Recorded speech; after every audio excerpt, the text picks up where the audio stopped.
Chin, I'm on 6 here.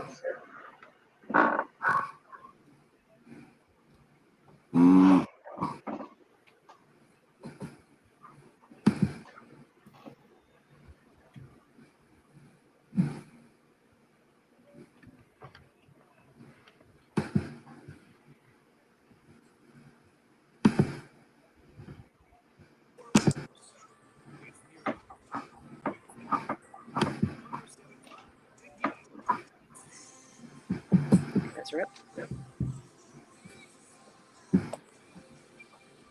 You never know who needs to hear this and how it can be heard, but I'm glad it's there for you.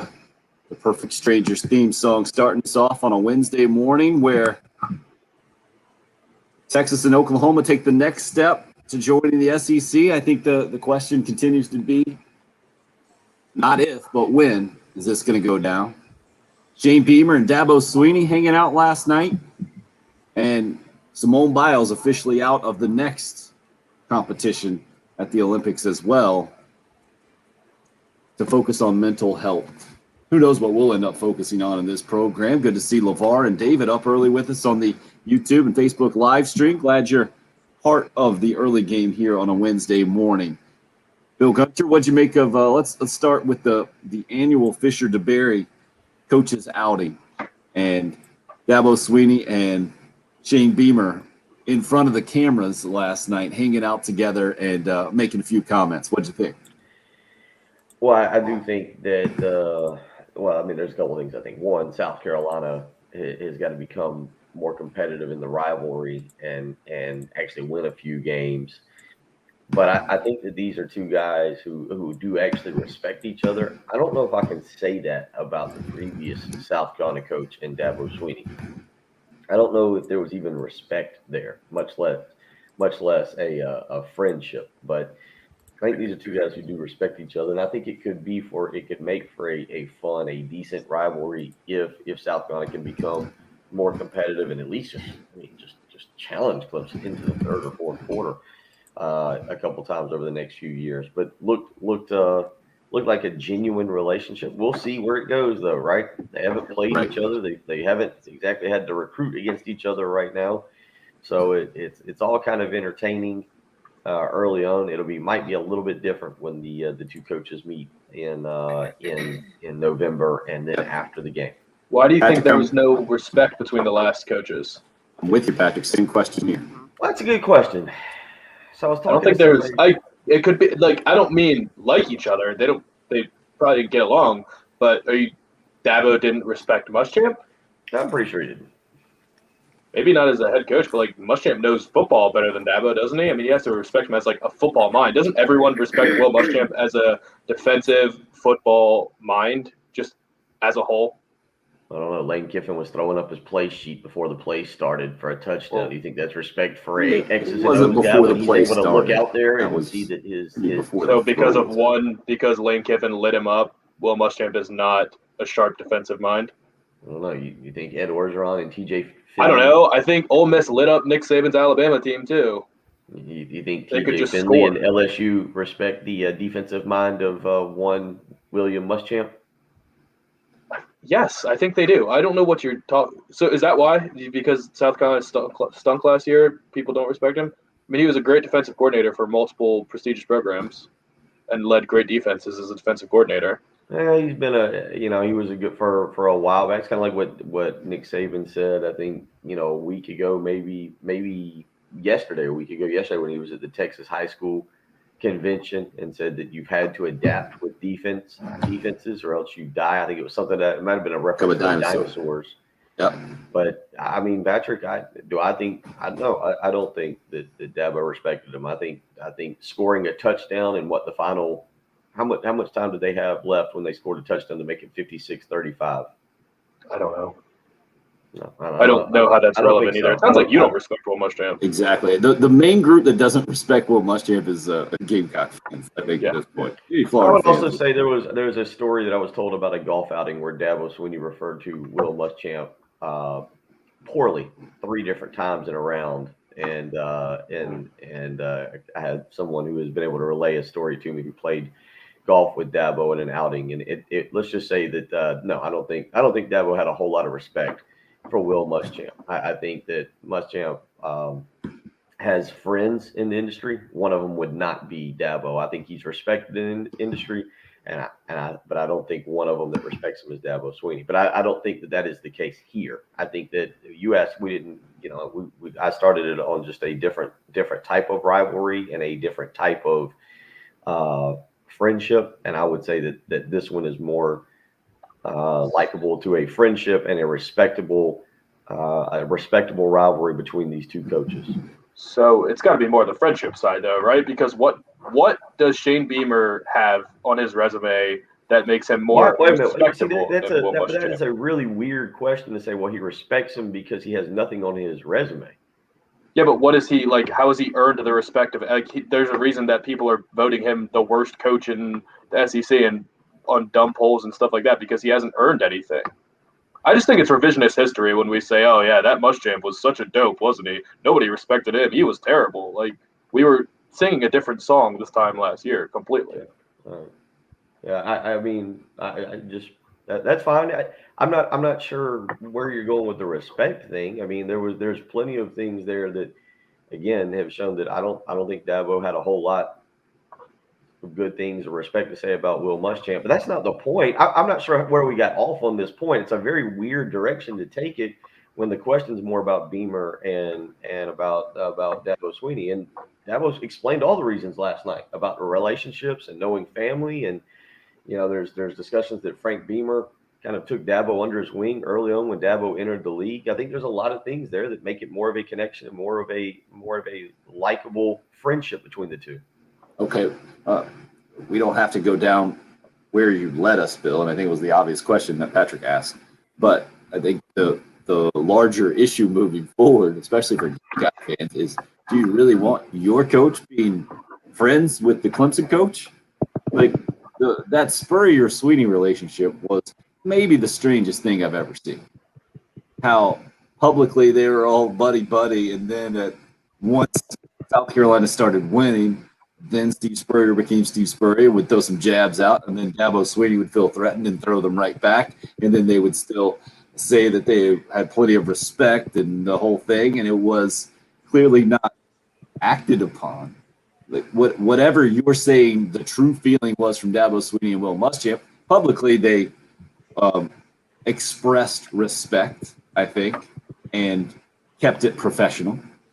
Now the question's going to be with guys that have a track record, because they have recruited against each other at South Carolina and Clemson. They did it as assistants back in the day, and they have overlapped with Georgia, and then obviously Oklahoma's played Clemson and the whole thing. It'll be really interesting to see how this evolves, right? Because this to me is like the beginning of a dating relationship. You come in and there's mutual admiration, and then, well, stuff happens, right? And how this ends up going down, how these coaches handle the stuff, especially Shane Beamer. We've seen Dabo Swinney handle stuff with South Carolina through the years, but especially how Beamer handles it as a head coach of the University of South Carolina, talking about the rival and the history that's involved in it with those two. That's the interesting part to me. And I loved just seeing the fan interaction last night. There's a renewed energy and enthusiasm from Gamecock fans in this rivalry simply because there's a new coach, right? Because it's someone new. It's not still Will Muschamp there and all the baggage that's attached to him. And there is optimism, obviously, that Shane Beamer can turn things around. And just a new approach, a fresh voice in the rivalry, I think, kind of has reinvigorated Gamecock fans to have a pulse in this thing, because as you mentioned, Bill, ultimately it comes down to being much more competitive on the football field, which the Gamecocks just haven't been simply recently. And that has been, I think, a big bummer for the entire state, that the rivalry has been irrelevant by and large, especially what it was under Steve Spurrier and Dabo Swinney. And then the fact that it became kind of irrelevant on the Clemson side of things. I know Gamecock fans are looking forward to changing that and are putting all their faith in Shane Beamer. The question will be, how's he going to handle it moving forward? How he handled it last night was exactly what you said, talking about their shared history, the respect, and the prior relationship that exists, what you would expect, what I would have expected, how he would handle it publicly moving forward. Now's a question of, can the Gamecocks become relevant in the rivalry? And if they do that, the relationship is going to change it to some degree, right?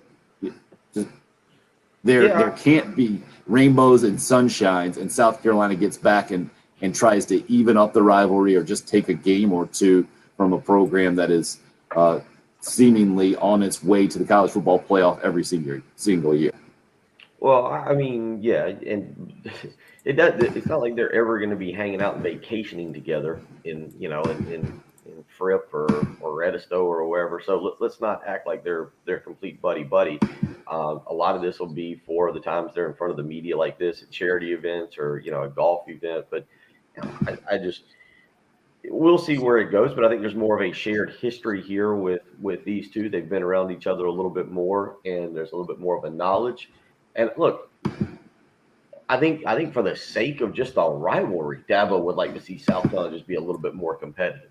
For the sake of his schedule, he would like to see South Carolina be more competitive in this game. And so I'm not saying he wants South Carolina to win. What I am saying is Dabo would love for South Carolina just to be a tad bit more competitive in this thing and make it a little bit more interesting. Dabo was here for, even though he lost 5 of them, he was here for the best times that we've ever seen of the rivalry, when there were actually good games that drew the attention nationally, when it was top 15 showdowns. He understands how fun that was, and even though he was losing, he knows that South Carolina, at least being competitive to where the game is discussed longer than about 45 seconds on game day, brings attention not just to South Carolina but to his program as well. So we'll see where it goes. I'm with you. Do I expect them to be hanging out and seeing Twitter photos of Dabo and Shane down in Edisto or Fripp hanging out? No, but I also think there'll be a little bit more of a different feel to the rivalry than what we've seen over the last 5 years.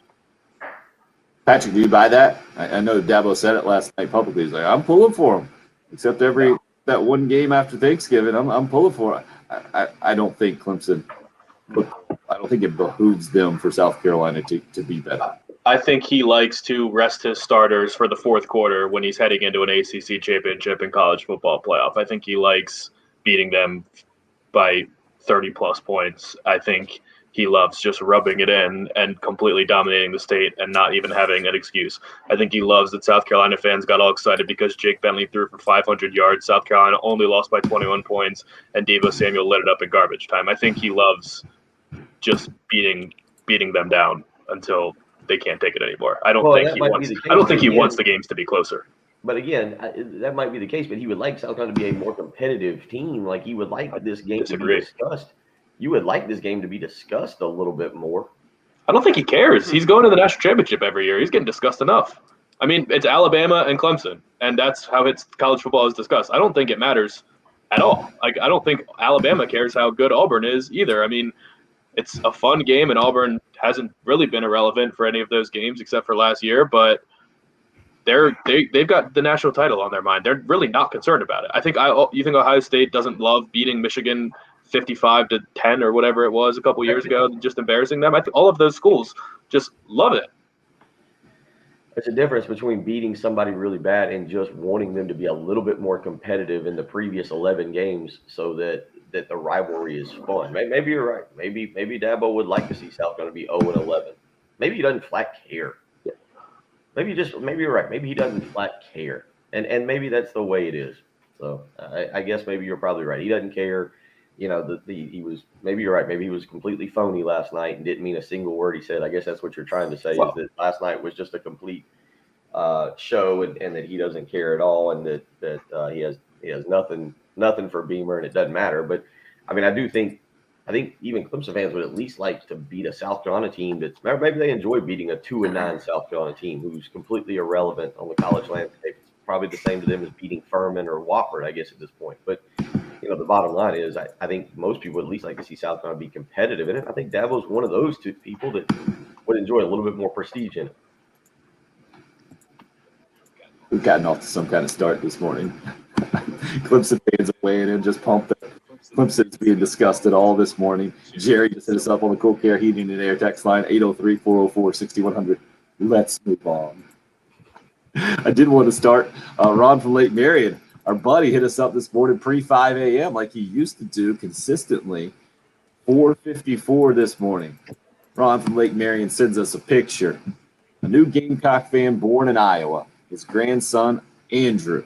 Congratulations. Good-looking fella you got there, Ron from Lake Marion. Congratulations to you and your family and the Gamecock new fans extending all the way out to Iowa. Good way to start this morning. That put a smile on my face, opening up the Cool Air Heating and Air text line. Again, 404-6100 if you would like to join. Team USA basketball on the men's side getting right with a 54-point win against Iran last night. Good news there. The big Olympic news, we talked about it a bunch yesterday as it was happening, and Simone Biles withdrawing from the team event after one vault. Now she has withdrawn from the individual all-around competition that's supposed to be tomorrow. I guess she still could compete in the specific events that will be on Sunday, as I'm reading. But we will continue to discuss the fallout from that. It did turn out to be stress and mental well-being, and basically it sounded like her own decision. And she did speak to the media herself after the competition, where Team USA ended up with the silver medal yesterday that we were kind of watching live, as well as the Team USA softball finishing with the silver medal as they lost to Japan yesterday. So we won't, Patrick, you don't have any live events quite like that going down today, do you, as our Olympic correspondent? No, I stayed up. I watched Katie Ledecky win 1500. last night. Yeah. Watched that one too. Right now I'm watching doubles tennis and semifinals for women's 100-meter freestyle. I'll tell you what, Romania, I'm not sure why the excitement, but Romania and New Zealand just wrapped up a 0-0 tie here in soccer. And I think New Zealand feels that they just won a gold medal. I'm not quite sure the excitement on this one from the New Zealand side, but they are very thrilled about this tie. They qualified to move forward. Yeah, I think rugby medal matches might be going on right now. I think I saw that, but Scar's still too new, too fresh. I can't watch it.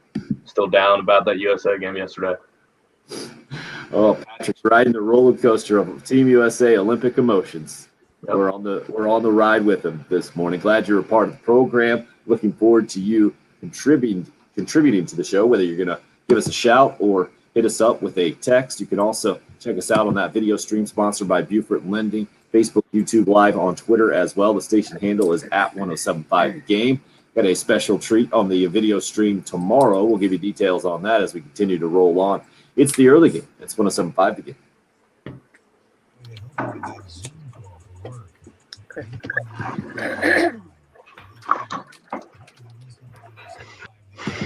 Back to gymnastics.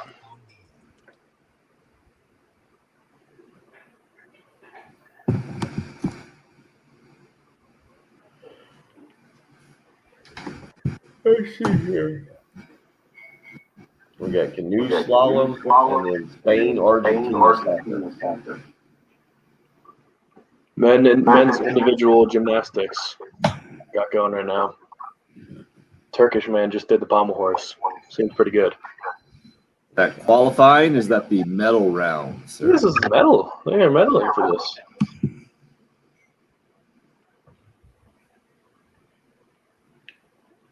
Individual. What's AA? AA? All around. Ah, okay.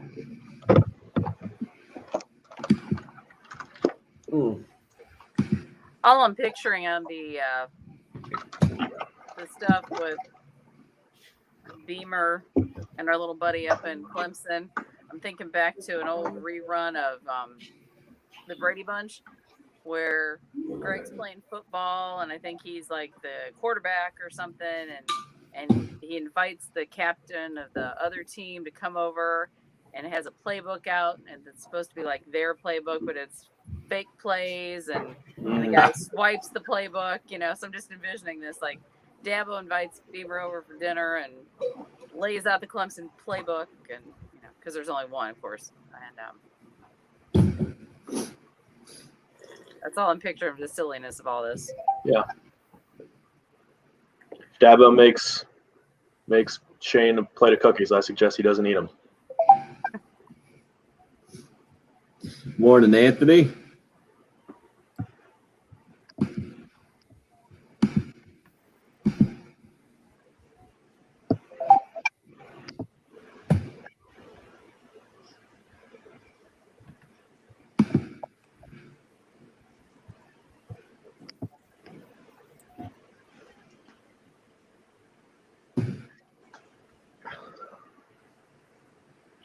Oh, good Lord. It's a long text message. Yep.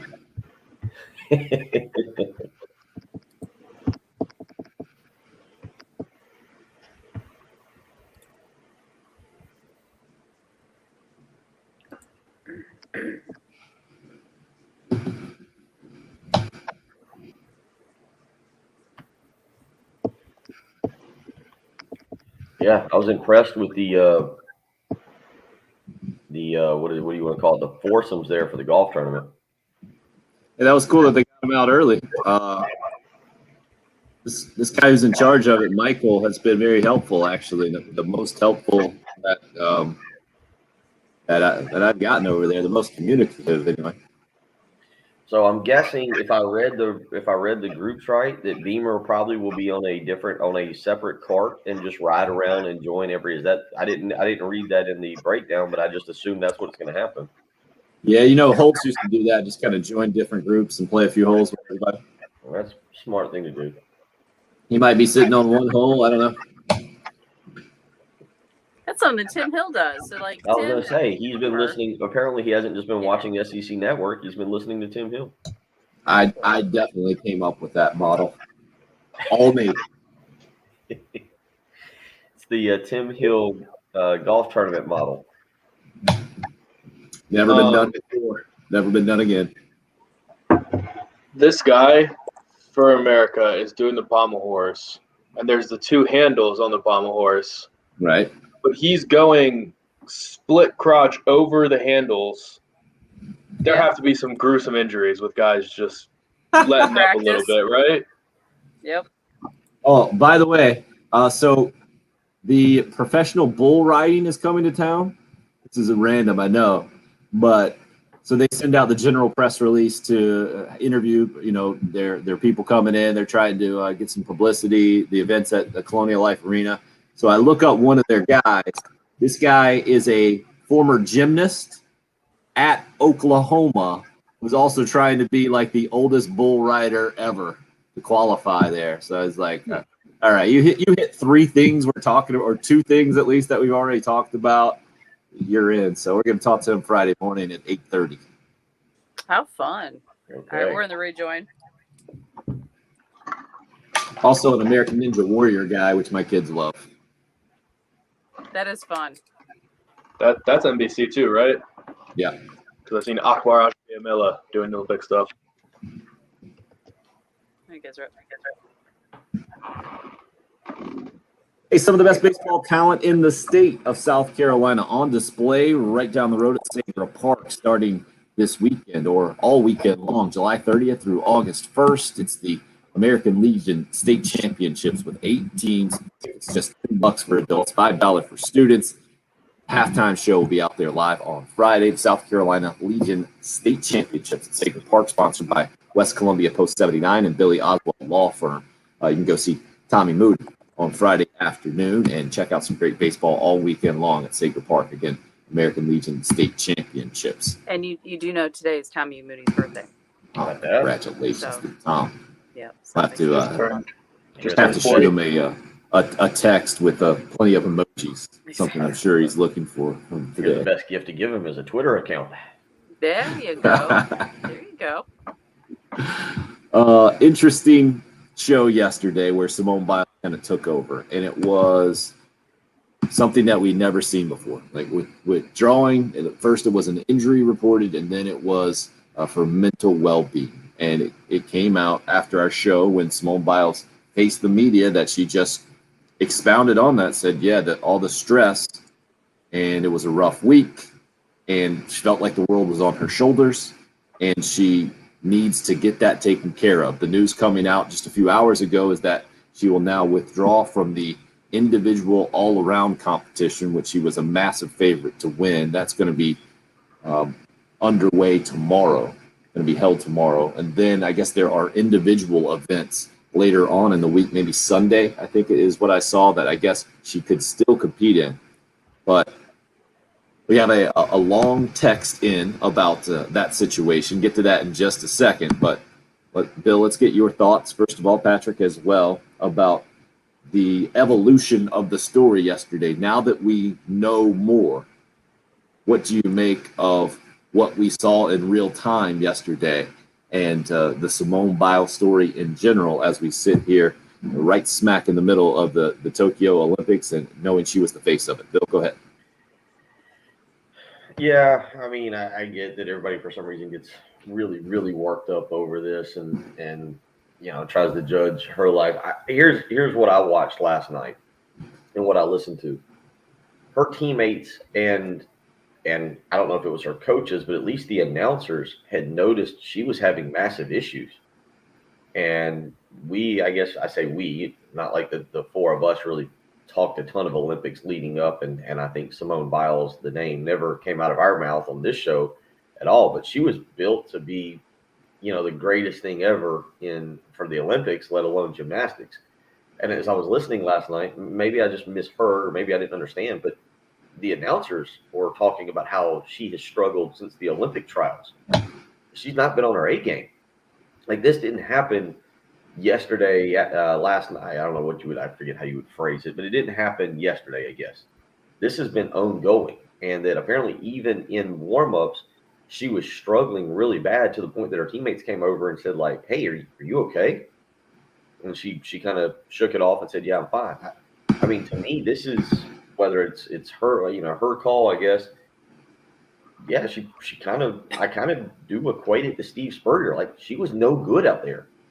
And there's a good chance, based on how she was performing or has been performing, if she continued on, I don't think they would have medaled. Patrick, I'm not ignorant. I think you know a little bit more about it than I do, maybe just in terms of how the scoring goes. But I don't know. Okay, you're shaking your head. No, I don't know. I mean, that at least, because it's such a weird, like, if you try and equate it, like, would this be received the same way if a kid was in, like, the national championship for basketball and went out there in warm-ups and was like, I just got the jitters, I can't hit a shot, like, I'm not playing, and he's like the star player of the basketball team? Like, I don't know if it would be received the same way, because you can still go out there and give an effort. Like, maybe she just actually was going to be a liability out there, so that is different. But I mean, I don't know, it's so odd. Like, you want to be sympathetic to any sort of mental health issue, of course, and she's young and she does have a lot of pressure on her, but it's just like, that's also what we love about sports, is just like powering, like, amazing stories, like Tiger Woods after his dad's passing, and like I remember Torrey Smith doing the same thing, like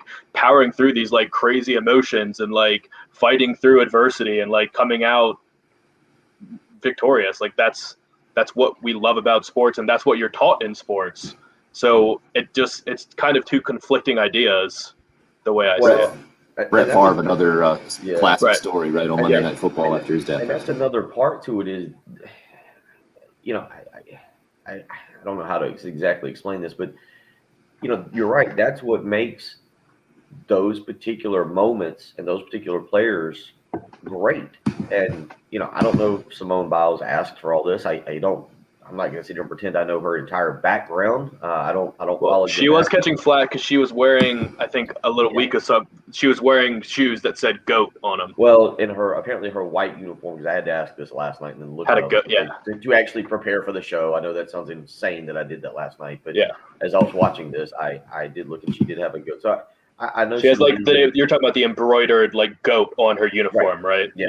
Yeah. Yeah, it was on the white uniform, and so I know she leaned into it a little bit, but look, that you're right, and that's part of sports, and that's what makes those moments incredible. Is that not everybody can do them? Not everybody can pull through. That doesn't make her a bad person. That doesn't mean that, in this day and age where the easiest thing in the world is to go on social media and make fun of somebody and mock somebody behind a keyboard, and that's what happened yesterday. It doesn't. That's fine. It's okay that she's not able to handle it. There's nothing wrong with that. And to be quite honest, again, my personal opinion, just is they were showing highlights. They weren't highlights. Is showing some of her previous performances, and kind of watching last night and trying to understand, kind of try to understand what was happening. Apparently, she's not been very good for a while. Not for a while, She had, just here in the last few days. well, no, since they were saying that There's she been some struggled. trials. Yeah, they were saying she struggled at the trials. And one article I read yesterday basically said if we had anybody else that was pretty good, or if she wasn't, or her name wasn't Simone Biles, she might not have made the team.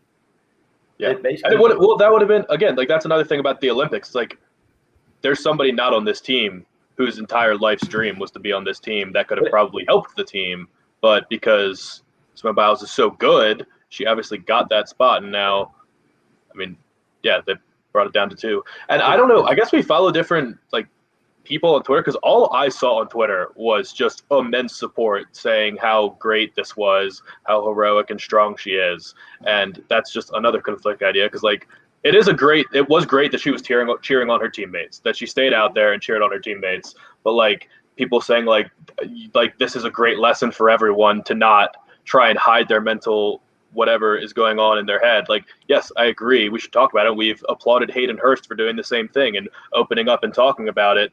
But also the other lesson should be to keep fighting. Like that is what like you're taught in sports when you're at halftime or getting a drink. If you just had a bad half or whatever, like that's what you're taught. Like, hey, don't go into your shell, don't hide, just face this moment, and it'll make you better for it. Well, Patrick brings up an interesting point, especially being 25 years old. I feel like there is a massive divide from an old school approach to more of a new school approach to this situation. Whereas I'm 43, and I mentioned it yesterday as it was happening. I never felt more old-fashioned by my fiber, the DNA in me, hearing that the stress is too much in a big moment and you opt out. Like instantly, I want to reject that completely, because that's not the competitor's mindset, right? Like John Kay this morning, Simone, world on her shoulders, weak-minded. She made mistakes, did badly in events, and now mental stress, weak. Well, John, you understand that is a ridiculously hard line take, right? Because, Bill, as you pointed out, as it was happening yesterday, we don't understand her life and where she's coming from and all of that. And I don't want to be unsympathetic. No one, like you mentioned, Patrick, I don't think John wants to be unsympathetic to mental health, right? But I think as fans, we make the mistake often of separating athletes from regular people. And we think, oh, these are human athletes and they should be able to push through and the whole thing. So I think that is the most interesting part in all of this, because I feel like I am now somewhere in the middle. I'm certainly not hardline John here. I'm saying, oh, Simone Biles is weak, because then you're just forgetting the part where she has been the greatest Olympian of all time, the greatest Olympic gymnast of all time. She achieved all that. You can't be weak and achieve all that. If you know anything about her personal experience overcoming sexual abuse, I think there was a family member who was murdered and the whole thing. Like, it's a tragic story in a lot of ways. And she's overcome all of that until this moment. But the part I feel like the ultra supportive crowd leaves out is that this happened on the biggest stage at the biggest moment. It didn't happen in training or at another time. Like, that's the part that we've never seen. We tried to come up with any kind of examples yesterday, and Patrick, you mentioned an NFL guy basically quitting at halftime, right? Vernon Davis's brother, but that was not Tom Brady at the Super Bowl. I mean, that's the analogy that I give of what happened yesterday, and that's the part that is really, that's where I defer to anyone who has much more experience in this. Listening to Michael Phelps talk about it last night on the broadcast with Mike Tirico, and his first thought was, it broke my heart. Because if anybody can understand what Simone Biles is going through, it's Michael Phelps. And everybody in Columbia, South Carolina understands Michael Phelps and his unique challenges, I guess, and everything that he went through, not just being the greatest Olympian of all time, but also handling that. So I just think it's a fascinating place to be in the 21st century with athletes and just with human beings, especially knowing everything that we know with Ryan Helinski and Helinski's Hope and mental health awareness and holding up the threes to start the third quarter at Williams-Brice Stadium and the whole thing. It's just not a simple black and white issue of, oh, she's weak and can't handle it. Or to me, it's not black and white on the other side either. Good for her, and we have to always support anyone who feels too much mental strain or stress, because I had to explain to my 6-year-old. I was talking to a parent last night who brought it up, said she used to do gymnastics, and she was like, "Oh, that was a terrible thing," and it just was kind of sad. Was her take on it? And then my 6-year-old heard, like, "What happened with Simone Biles?" And I had to phrase it, and it was not easy. Like for when you teach kids how to, you're talking about Patrick, to overcome and push through things and deal with things, especially in team sports. I just had to say that she thought her teammates could do better than she could do. And then the 6-year-old's question was obviously, why? She's the best. Mm-hmm. Well, she wasn't on that day. Everybody has a bad day, and I try to put it as simple as possible and then move on, because it's not easy for me as a dad and then a youth coach, the whole thing, to kind of marry these two ideas of mental health being important, then moving forward as a competitor.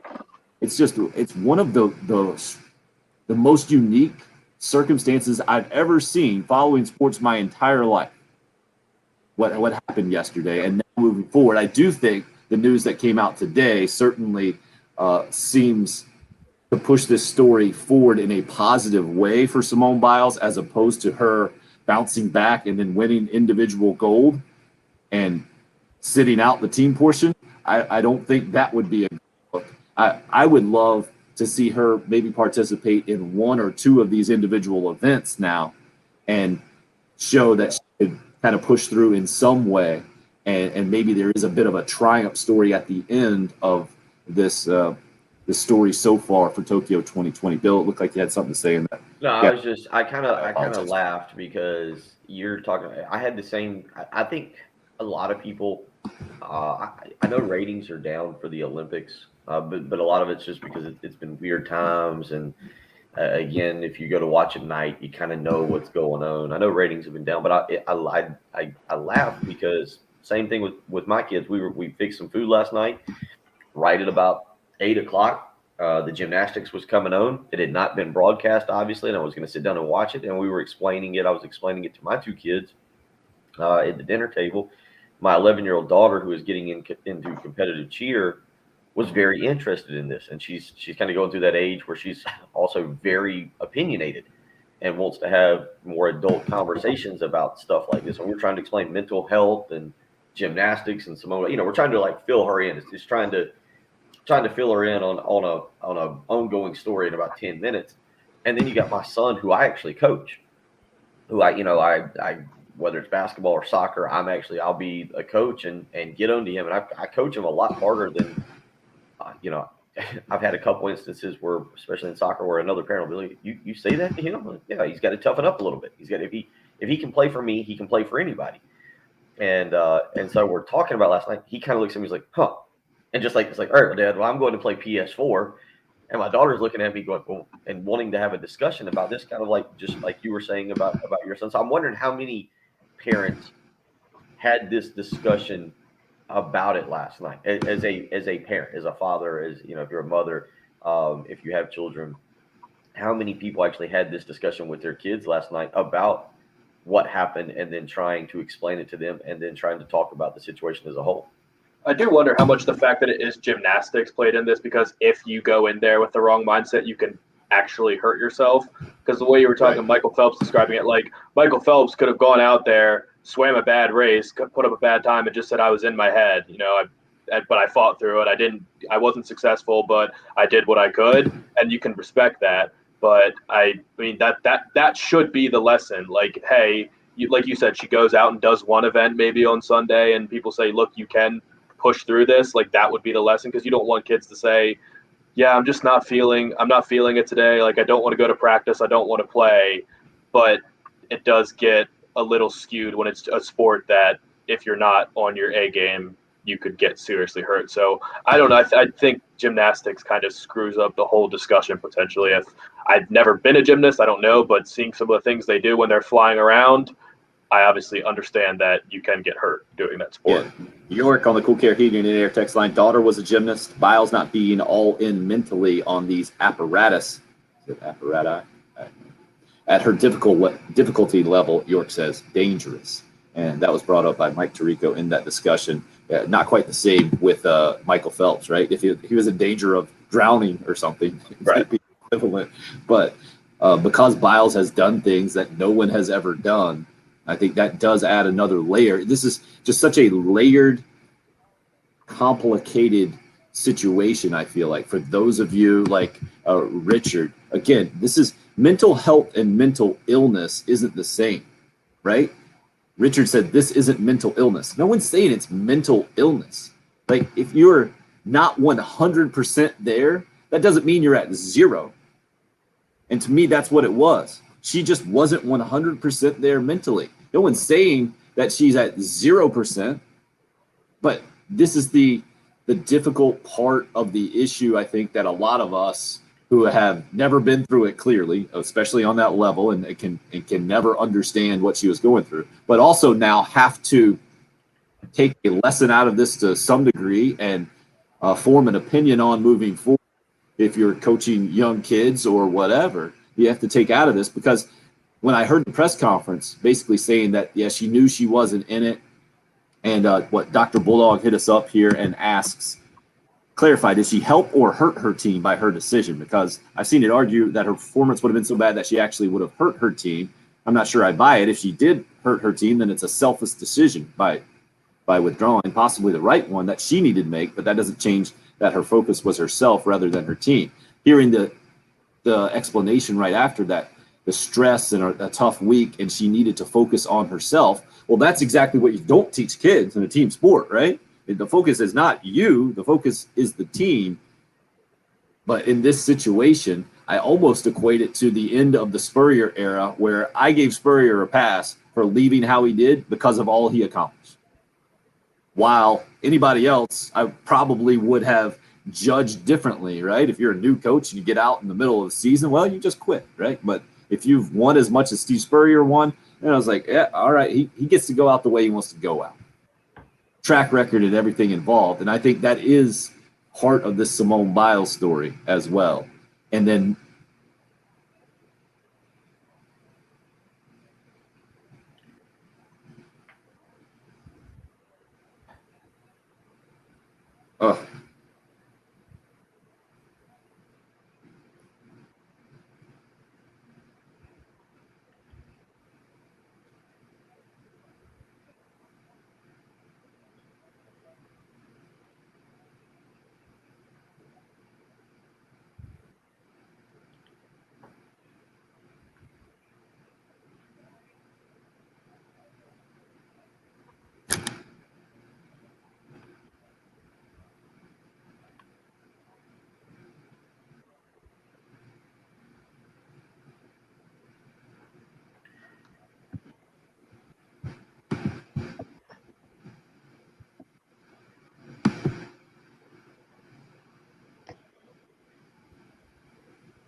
interesting text in here. It's important to not to confuse our disappointment with judgment or anger. We all have moments in our lives where we fail or fold. Rarely that moment for someone will come at the unfortunate crossroads, the biggest stage of all. It's important that we don't ask ourselves if we would have folded under the same circumstances. I think it's much more constructive to remember how devastating it was when we did fold in our own lives, no matter where that was in our own journey. Deep stuff. Good stuff there off the Cool Care Heating and Air text line. We'll continue the discussion as we roll on here. Dramatic conclusion, hour number one. Coming up next, it's the early game on 107.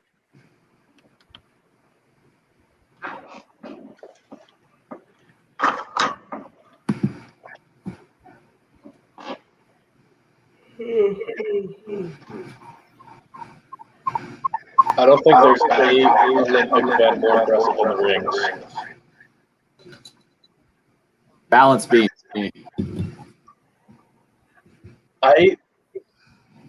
The strength that it takes just to hold yourself up on these rings before even doing anything else is insane. Well, to me, I feel like this is like a separate Cirque du Soleil portion of the Olympics. The rings? Yeah. Well, gymnastics in general, but Yeah. But just holding yourself up here and then spinning up, he goes upside down, holding himself upside down, straight up, dropping down, like under, spinning around, and then catching himself like perfectly straight.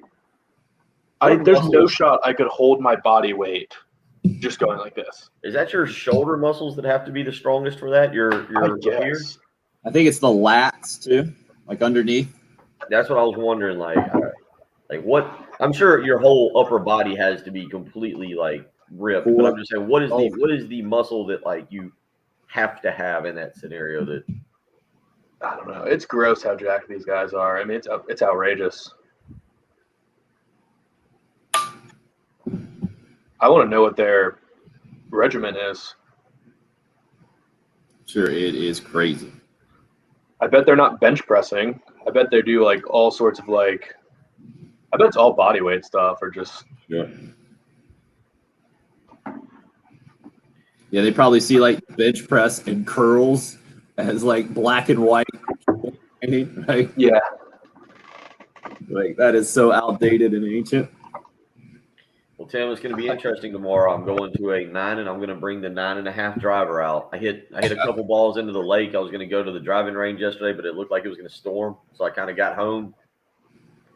Decided to hit just a few in the lake to see how it went. I would say poor to very poor. Nice. I think WCNC.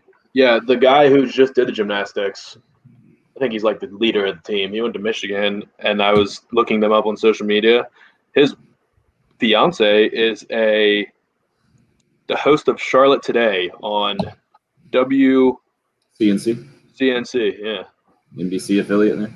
NBC affiliate in Charlotte, yeah. That's cool. So we have Clemson Sean on hold. What is it about? I feel like is the question. Oh. Are we getting an actual take from him, or are we getting? Well, we're limited in our time, so Yeah, you can tell him we might get to him in the next hour. okay. He usually gets it. He does most of the time. I do agree. He gets it. Craig, I didn't stay up for that Ledecky, but yeah, that 1500, man. It wasn't 9 minutes; it was 15 minutes, man. I think it was like 15 and 15:30 or 15:40 is what she finished in. Yeah, we talked about it yesterday. How long it would take us to do? It would take us hours probably to do that. Spread it over a couple days. Like I wouldn't even attempt it because I would be worried about drowning if I could not touch the bottom. I couldn't do a freestyle the whole way. I would end up just kind of like pushing myself through the water and doggy paddling by the end because I was beat. Floating on my back and kicking my legs. All right, so there's the question. When you're tired in the water, is it doggy paddle or is it getting on your back, turning on your back so your face is completely out of the water? Sure. Mine is like sort of like a breaststroke, but my head's just like right out of the water, and I'm just kind of like pushing myself forward. Yep. Greatest old guy tweet ever, Yeah. Steve. Yeah, I've heard that one before. Back when I was your age. Was Jack Palance? You guys are up. All right. Man, these messages coming in, very interesting. For instance, last one, 652. Choked on the biggest stage, your rationalizations are typical of the soft, woke, serving society we live in today. She messed up the first vault and couldn't handle failure, so she quit. Yeah, I feel like I got to go back to that last deep text we read on the other end of the totem pole that talked about your own personal failures. It seems like that's what people are reacting to, or something like that. And Jim in Carolina Beach, a Clemson fan. So if Dabo Swinney goes 4-8 this year, would you give him a pass if he decided to hang it up and go somewhere else, or would you call him a quitter? Dabo's in his early 50s, as opposed to being the only 70-year-old coach in the history of the SEC football. It's a different deal, man. Guys wanting to push your own agenda in this thing, and then somebody's talking about Messi and retiring for his country after losing 3 straight international finals, come back 2 years later, achieve glory with his national team. This is the same case. She's carried the weight of the nation in the last Olympics, gone through so much. We can't sit here and call her a loser or criticize her selfless move to move aside, let her teammates carry on without her to not hurt them. So many different opinions about this Simone Biles issue. I hope we can all agree that we are really uninitiated when it comes to gymnastics and now have made ourselves experts. Everybody's in gymnastics. You got the rings in the video live stream. It's ridiculous. It's really impressive for sure. Hour number 2 coming up. We'll continue to get the opinions out there and digest what we've seen. It's the early game on West 7 platform.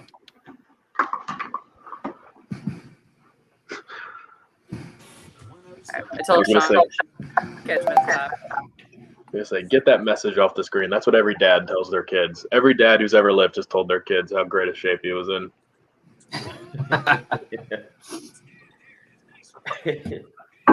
Yeah, David, it was, thank goodness I was hitting into the water out over the lake and not down a fairway. The first one actually wasn't a bad shot. It went straight. It just went about 4 feet in the air. Had it teed up so low. The second one came a little bit too close to a boat than I would have preferred.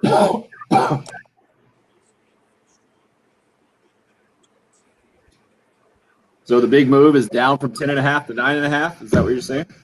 Yeah. My brother-in-law gave me a 13.5 that he'd been hitting, and it didn't. It's not as big a dramatic effect as I thought it would be. Because I've been hitting a 9. I hit a 9, and I switched to that 13.5, and I still hit it as inconsistent and as bad as before. I think the 13.5 maybe is a little more forgiving. I'm gonna have to. I'm gonna try and go play this afternoon just to get a couple holes in, just with the driver. I mean, if not, I'll just play with a 10.5 tomorrow. I don't know what I'll do. I'll take Whatever you do with me. That's for sure. Definitely overanalyze it and try really hard. That's always helpful in golf. Right. Well, I got the professor with me in Kimmery. I got the stoic quarterback in Connor Shaw, and I'm not familiar with the other guy, Jeff West. You got the philosopher with you in Kimmery. Okay. Don't give him the I'm sheet. sure there will be some analyzing of the golf swing happening.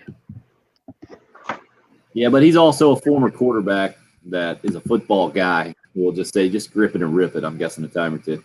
Probably so. Understands the value of that. Well, and there are those times. I mean, you have to have your consistency with everything you do. Like, the repetition seems to help, but there are those times where, again, that whole thing of getting in your head, if you take too many practice swings, it's like, no. Just, like I said, grip and rip it. It'll be interesting. I like the driver. I just kind of Give Anthony a little time there to deal with the possibility of Clemson showing.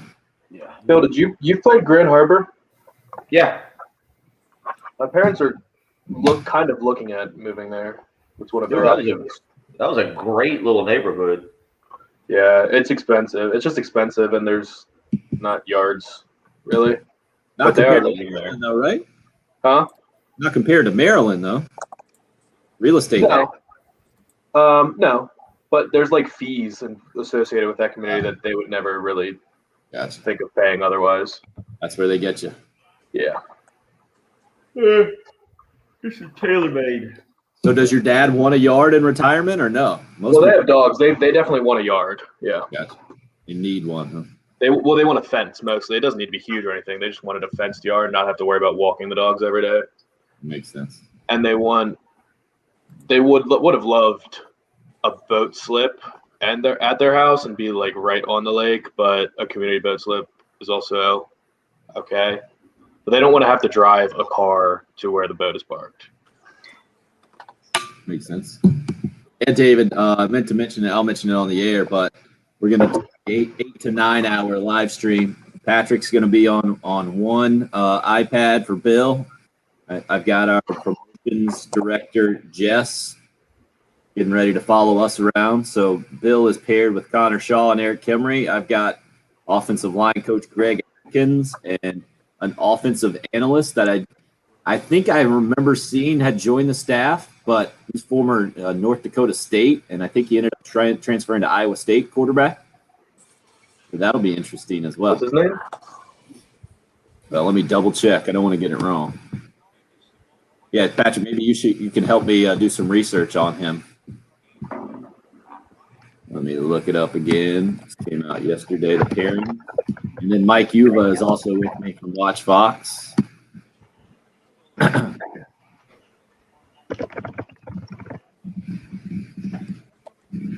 This came out over here. Hold on just a second. There we go.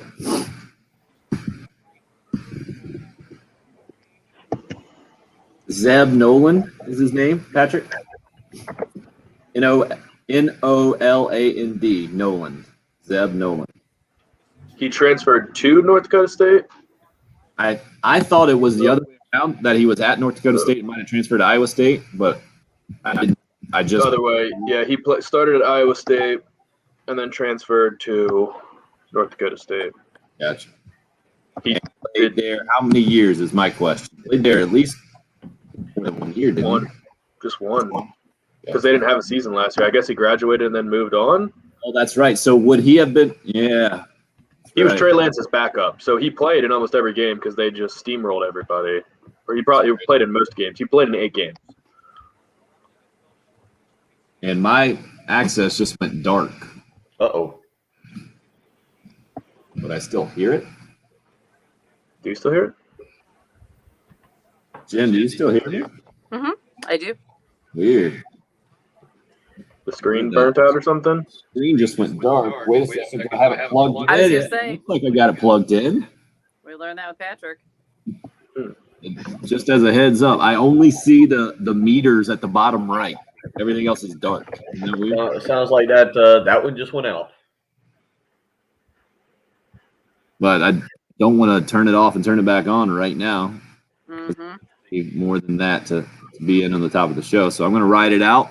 I'll just wave at you guys if it's done. I'll try to put a message in the All private. right, so my rundown of Zeb Nolan would probably be he was at Iowa State, redshirted, thought he was going to start. Then Brock Purdy showed up, and he was like, "Ah, shoot, this kid's really good." Transferred to North Dakota State and was like, "Oh, Trey Lance is filthy. Great.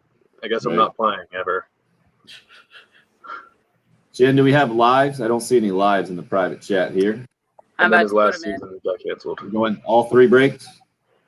I think so. Okay. I got to recalculate. That's my plan. We'll try to get out here at 7:10 or so, gentlemen. 6'2", 225 is he's probably a hoss. He probably pummels the ball. He's from Georgia too, And Sean's there. Watkinsville, Georgia.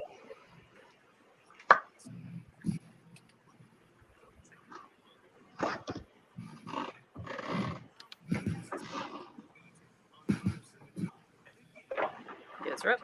Hey, wait a second. Do we do the entire first hour of a show here in the last week? Right? It came out Thursday was the first time we talked about the impending massive shift in college football. I think we did an entire hour there without talking about Oklahoma or Texas.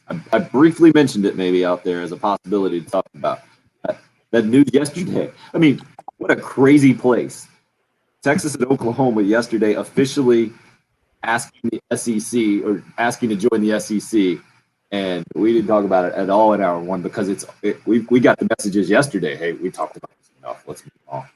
I didn't see anything yesterday that really changed the conversation or took it one way or another more than we've already discussed it. What about you guys? The official ask for the invitation, I guess, is what came out, and then Greg Sankey also put out a statement saying basically that 3/4 of the conference teams will have to okay it to allow Oklahoma and Texas into the SEC. To me, this all seemed formality yesterday. Bill, what about you?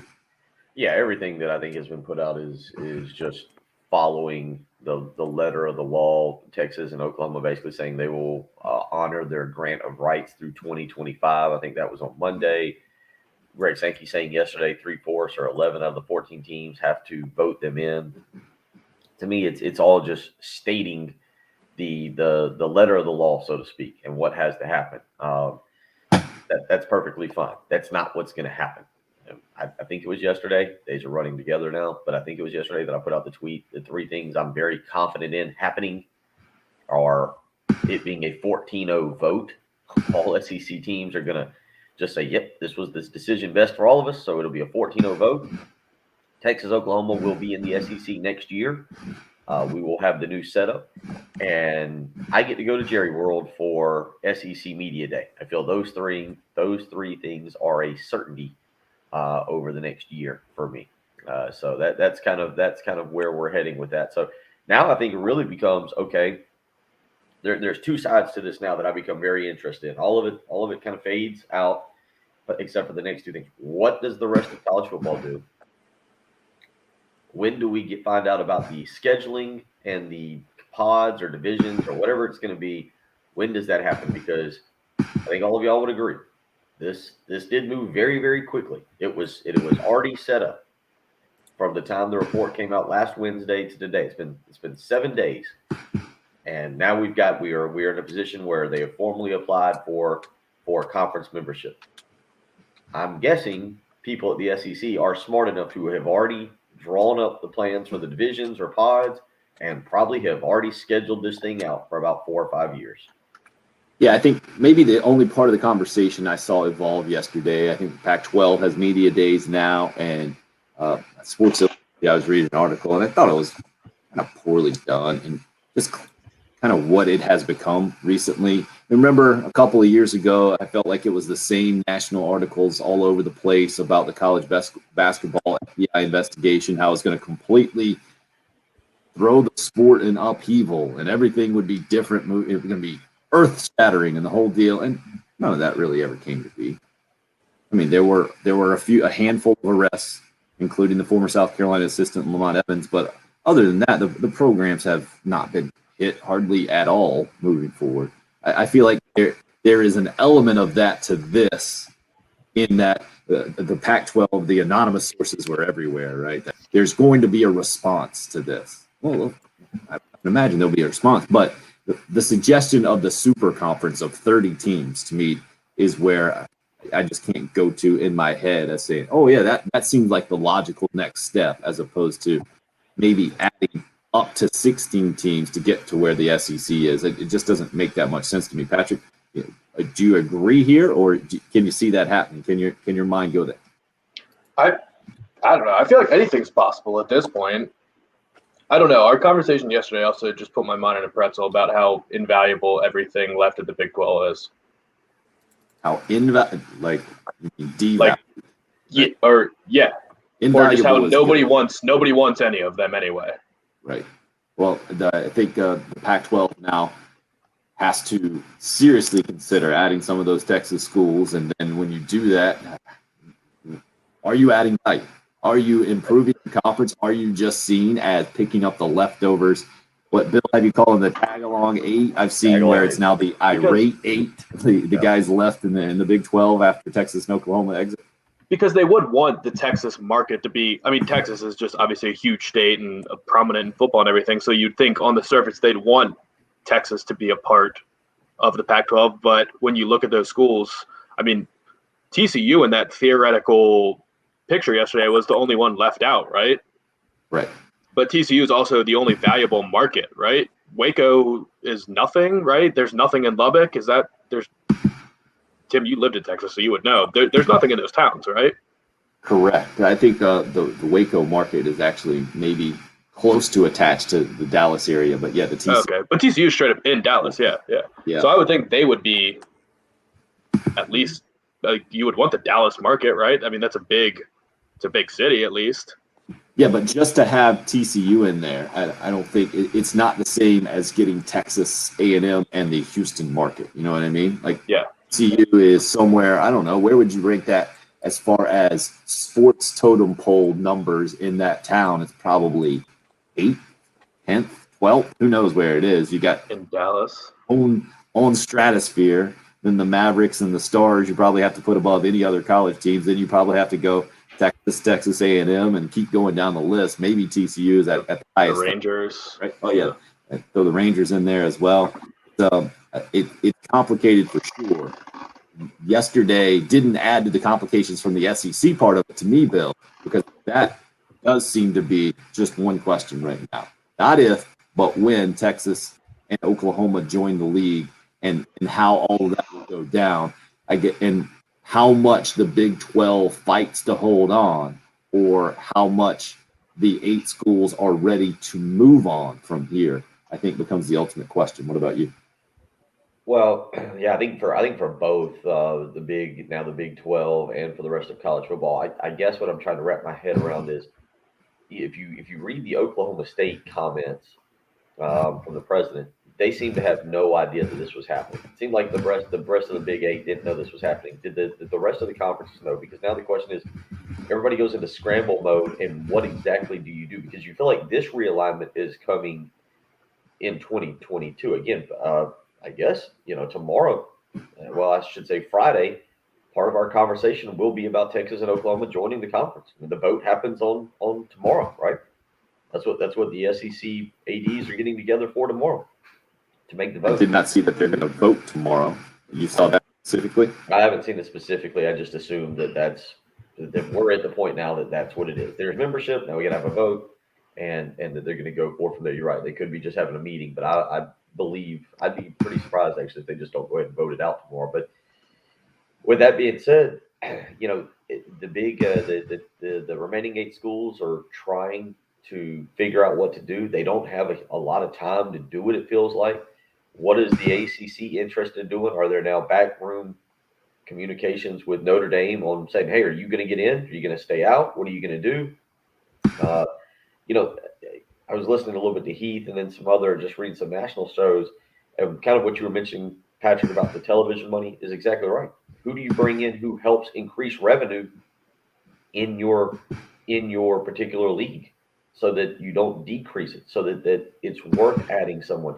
That's going to be a very interesting question. And there's a great article on Fox Sports about how the SEC managed to negotiate a television contract where basically if they brought somebody in, there was what they labeled as tier 1 talents, and Texas was definitely in there, and they somehow got Oklahoma in there, tier 1 talents as schools that they could bring in, and ESPN, ABC have to continue the average payout that they're making already to those schools, basically upping the television contract. Brilliant move by Greg Sankey to do that. So that's how big is tier 1? Huh?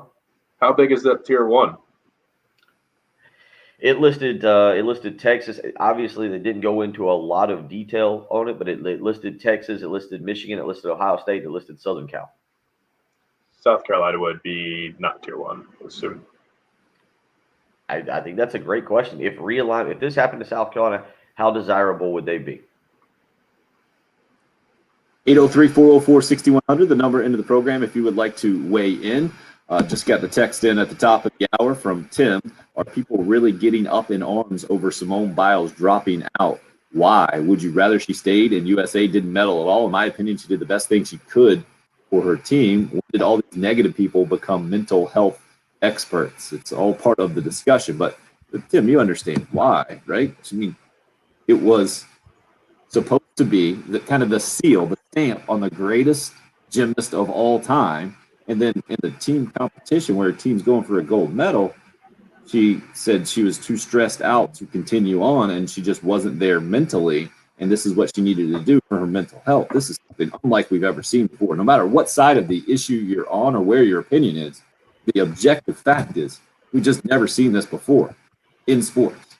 And it's where we are in 2021 now. We'll continue to discuss that along with plenty of SEC football, and who knows where we'll go. Shane Beamer and Dabo Swinney hanging out at the same event last night. Touched on that in the first hour. We will get back on that as well as we roll on here. 404-6100. If you would like to join, you can call or text. Live stream up and rolling on Facebook, YouTube, and Twitter. The video portion of it Glad you're a part of the show. However you're joining us this morning, it's the early game on 107.5 The Game.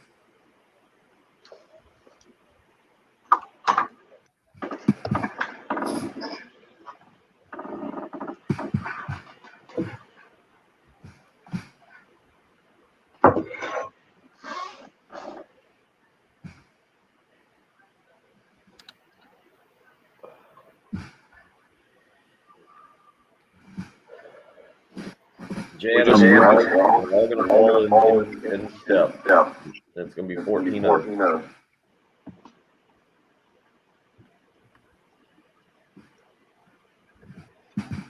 Or they'll just let them have their 13-1 like silent protest, and that'll be that. Possibly, but I think they'll vote 14-0. That wouldn't be a silent protest. Well, that's their way of. Well, they wouldn't be actually protesting. They would just be saying, we don't like this. We're not going to leave the conference or say we're not playing, so it's not really a protest. It's just. I hear you. To me, it would be a token that Greg Sankey gives Texas A&M. Like, Yeah. That if you weren't so rich, we wouldn't let you do this, but. Right.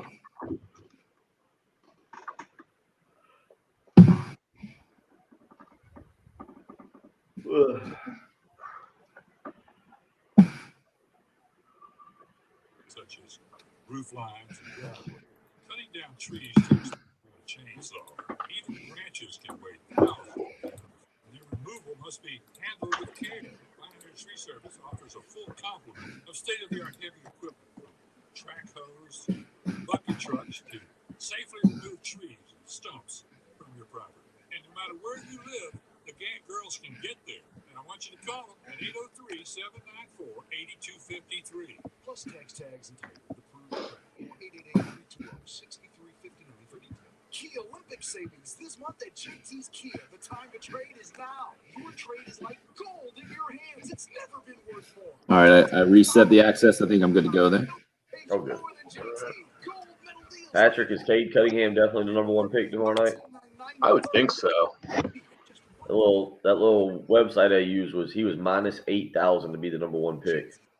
Yeah, I mean, they're saying that like potentially Jalen Green will be up for consideration, but Cade Cunningham is just a stud. He's exactly what you need. I love Sonny. Sonny was one of those guys so green that he didn't even know how to be cocky, but he was cocky. So he had some of that. Bradley Beal's situation is what I'm keeping an eye on, because there was talk earlier in the week that Golden State has number 7 and number 14 that they might want to package together with James Wiseman and maybe a future picks for Bradley Beal. That'd be interesting. Or that Philadelphia might try and use Ben Simmons as part of a package for Bradley Beal as well.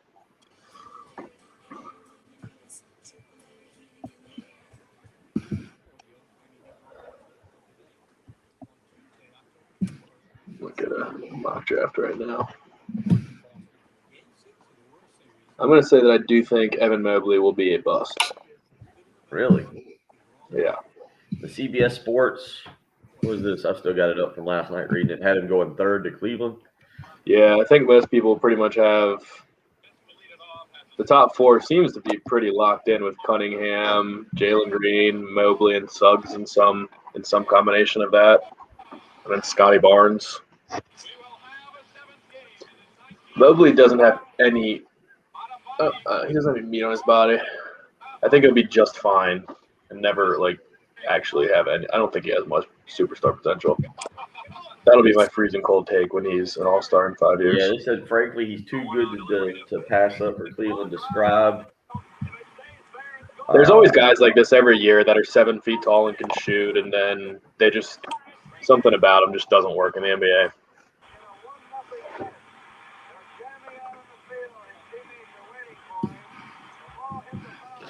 Where was Jalen Green in the rankings last year? Was he number 1? He might have been number 1. Everybody has different rankings, though. I don't even know what rankings when you look up high school basketball rankings do you use. I just use 24/7 Sports. I've always used them because did some of them. Heading back in.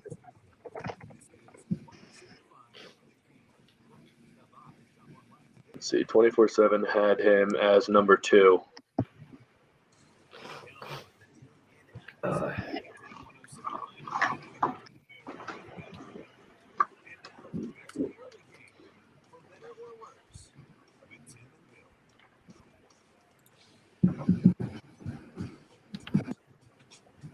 You guys are up. A week from tomorrow, Gamecock football players officially report from practice to help celebrate a grand opening out on I-26, exit 125. Palmetto Express truck stop, going to be giving away tons of free stuff. We'll be out there live here on 107.5 The Game in the afternoon, noon to 4. Halftime show broadcasting live from 495 Old Sandy Run Road. The Palmetto Express out there going to be giving away all kinds of food and drink. Also, there's going to be a blood drive from noon until 4. Could certainly use your help out there. Love to have you. Again, 1 week from tomorrow on August 5th, Palmetto Express, 495 Old Sandy Run Road in Gaston off exit 125 on I-26. And it'll be a week from Friday. Gamecock football kicks off practice, the first preseason practice during the fall-summer portion of the year for Shane Beamer and company. Last night, Beamer hanging out with Dabo and plenty of other coaches at the Fisher DeBerry FCA event that is held annually here in Columbia. You might have seen the pictures, might have heard some of the reaction. I guess it was kind of a dual interview between Dabo and Shane Beamer that I saw. I've retweeted as well. That coming from Aaron Cheslock, I think. Actually, that event might have been up in Greenville this year. It's been in Columbia in years past. From Fox, Carolina. That's who Aaron Cheslock works for up in the upstate, where the comment from Dabo Swinney was they go back to the Carolina days where Shane was an assistant and the Beamer family. Dabo says he's known Shane for a long, long time and kind of continued a relationship with him through all his stops and actually is pulling for the Gamecocks to do well, except for the one game that they play every year after Thanksgiving.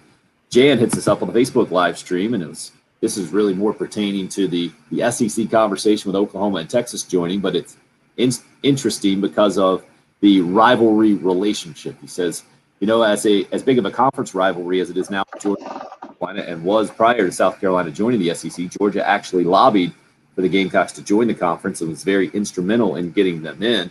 Bill, I think this goes back to your point where you're talking about now where you believe that Dabo Swinney would like to see South Carolina actually be a little bit better, be more relevant in college football in general because it helps resume, assuming the Tigers end up beating the Gamecocks like they've done here recently in the rivalry game, correct? Yeah, I mean, it's not like he's afraid of South Carolina. Their program's so far ahead of South Carolina. He's not worried about South Carolina becoming competitive to the point of still challenging his team. I think he just likes South Carolina to win a few more games in the regular season. So when you get to the end of the season rivalry, it's a little bit more entertaining. He hasn't got that. At least, what was it? It was Muschamp's second year that I think South Carolina at least became ranked. I think they were 24th or 25th. And it was a home game at Williams-Brice Stadium, and at least there was a little bit of excitement for it and a little bit of build-up to it. I'm not saying it was – I think the Colts were still a 2 or 3 touchdown favorite, but at least there was a little bit of discussion about it. I mean, look, I think even as a coach, while you understand how a game against a Furman or somebody that you're obviously much more talented than can help your team because you can play all your backups and get them experience, I think you still love coaching in the big games. That's a lot more fun than going out when you know your team's a 4 or 5 touchdown favorite in a game. You like the adrenaline and the excitement of a packed stadium and the build up to a big game. And I'm not picking on Dabo when I say this, but I think he really likes talking to the media, being interviewed. And to be honest, when you go to play your rival and they're 4-7 and they're a 28-point underdog, it's not a lot of fun. You don't get a lot of attention that way. It's just another ho-hum game that ESPN on game day flashes over and goes, all right, number 2 Clemson is playing South Carolina, 4-7, 12 o'clock today at Williams-Brice Stadium. Tigers favored by 28. And then they move on to the ACC championship. On to the next game. Yeah, you still want attention on your program. So I do believe he'd like to see South Carolina have a better record, be more competitive. I'm not saying he wants South Carolina to be so good that it's a challenge for his team, but at least get to the point where the game's a little bit more exciting. the rivalry relationship is fascinating to me because we've seen even at our golf event that we're going to have again here the Friday before, I guess 8 days before the Gamecocks kick off towards the end of August. The Charwood Golf Club, by the way, you can go ahead and give them a call and sign up for this thing. But a lot of foursomes we see Carolina and Clemson fans combined, and they're buddies, and they go back and forth, and that's a big part of that relationship. Certainly coworkers have that as well. So I think it can get overblown in the media that there is one side and the other, and they both hate each other and the whole thing. There's certainly those mindsets out there, but I think in general they're in the minority because in a state the size of ours, odds of family members being on both sides and mingling and the whole thing, I think that is the large percentage of people that know and deal with both sides of the rivalry on an annual basis, I guess, or on a daily basis. My question is, Patrick, from a college football standpoint, from watching the interaction last night with Shane Beamer and Dabo Swinney, what kind of relationship do you want your head coach to have with the opposing head coach? I always thought that the best one was Steve Spurrier with his rivals. Like, it was clear they weren't buddy-buddy, and he was going to throw some jabs out there when he felt like he had earned it. But there was also a professionalism, and I'll never forget kind of the approach that Spurrier took with that first Tommy Bowden game, I think it was, after the fight, where they came together beforehand, shook hands, and the whole deal. It was like, yeah, we're not going to have any of that crap that you saw last year with the fight on the field, where it was at least taken kind of not personally and taken to a very healthy rivalry respect level. Yeah, I want it to be just short of that. Like, I want them to be respectful. I don't want them sitting next to each other or ever small talking or smiling at each other. When the game ends, I want them to walk across, not make eye contact, quickly shake each other's hands, not even do the shake, just touch each other's hands and then walk off back to their own locker rooms. And I don't want them to ever refer to each other by each other's names. I just want to say, like, the coach of the other team or whatever it may be. Like, I just want it to be everything short of hatred, but still be respectable because you are conducting yourself in public and you can't behave that way and still be It respected. be the Spurrier Fulmer way. Did you ever hear what Phil Fulmer? I can't remember. It might have been on Spurrier's third little SEC story. I'm trying to remember where it was, but I mean it's a television clip of Phil Fulmer who's like, yeah, you get Steve in a room by himself. He's a great guy, very friendly, very buddy. Then you put the microphones in front of him, he turns into a completely different guy. I mean, kind of the way it was, and that's how Spurrier was. He liked needling his opponents. He found fun in that, but you also have to win to have that kind of relationship and that kind of rivalry. Otherwise, you're just bowing down to whoever's walloping you year in, year out. Yeah, well, I don't want Clemson to beat South Carolina by 35 points and then Shane Beamer and Dabo Swinney still be laughing it off at this event this time next year and saying, oh, you got us last year, but not this year, coach. Like, no, I want you to hate him and say, I'm not going to talk to you about anything until we beat you. Well, to me, this is tough. It's such a tough spot for Shane Beamer to come into, right? As a first-year head coach and where this rivalry is. He said all the things that you're supposed to say last night, in that they have a prior relationship and mutual respect, and the families know each other and the whole thing. But like you're saying, Patrick, I think there is a certain edge that you want your college football coach to have in his relationship with the other rival, the rival's head coach. And Bill, it sounds like to me that you think that existed in the prior relationship with Will Muschamp and Dabo Swinney to some degree.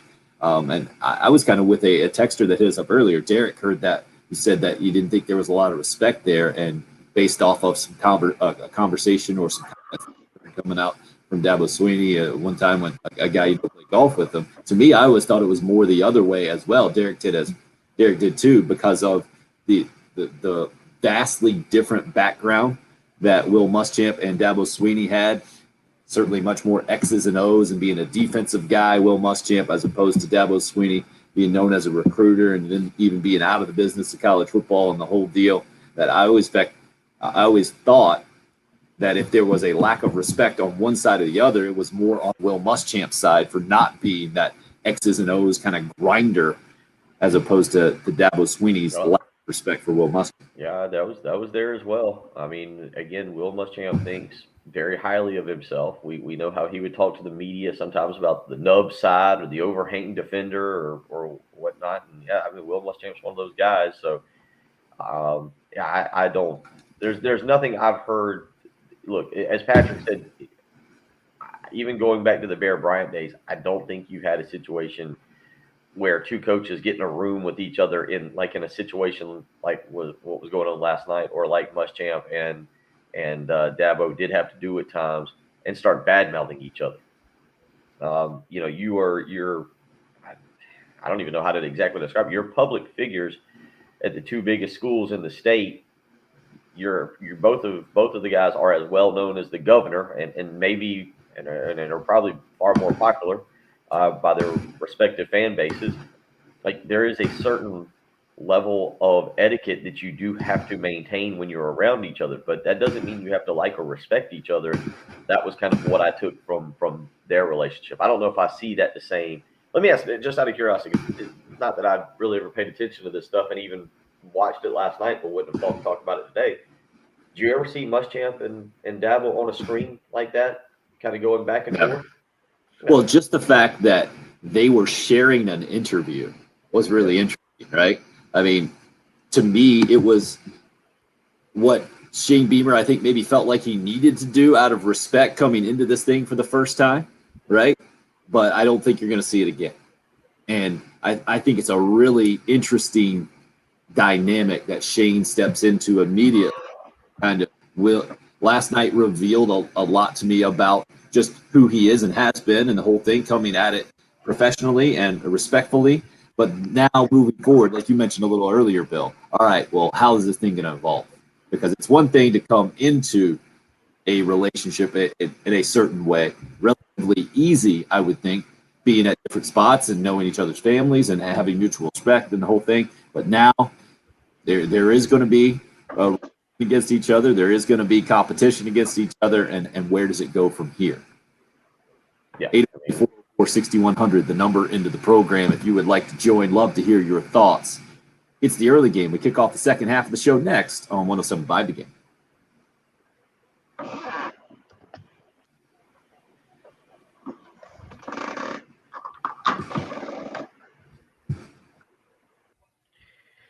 It's that time of the year.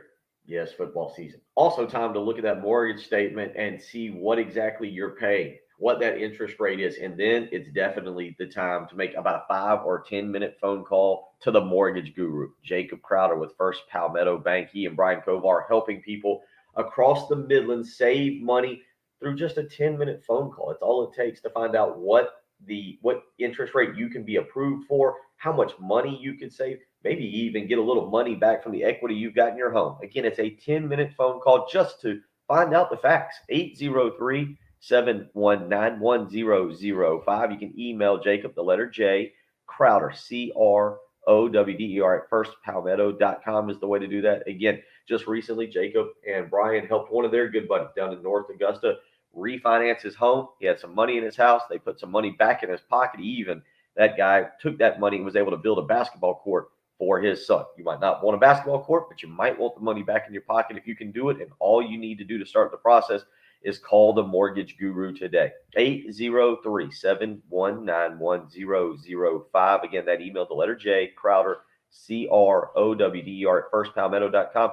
He's the mortgage guru, Jacob Crowder with First Palmetto Bank.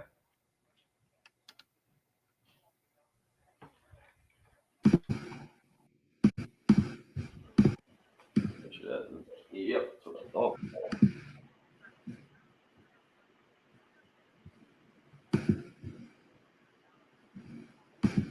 Nice. That's a great idea, Craig. You should definitely do it. August 27th is the date. Although that team would be my leader in the clubhouse, my favorite to win. Both those dudes can't play.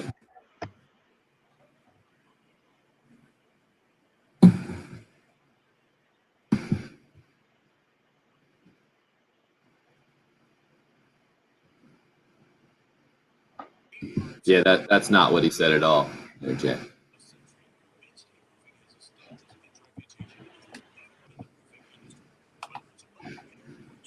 Now that's what Jimbo should say, right? A&M fans would love that.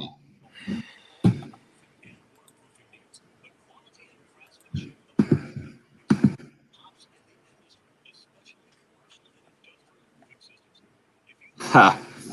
Dan and Dalzell said, look up Bear Bryant and Pat Dye hunting together. They both had rifles.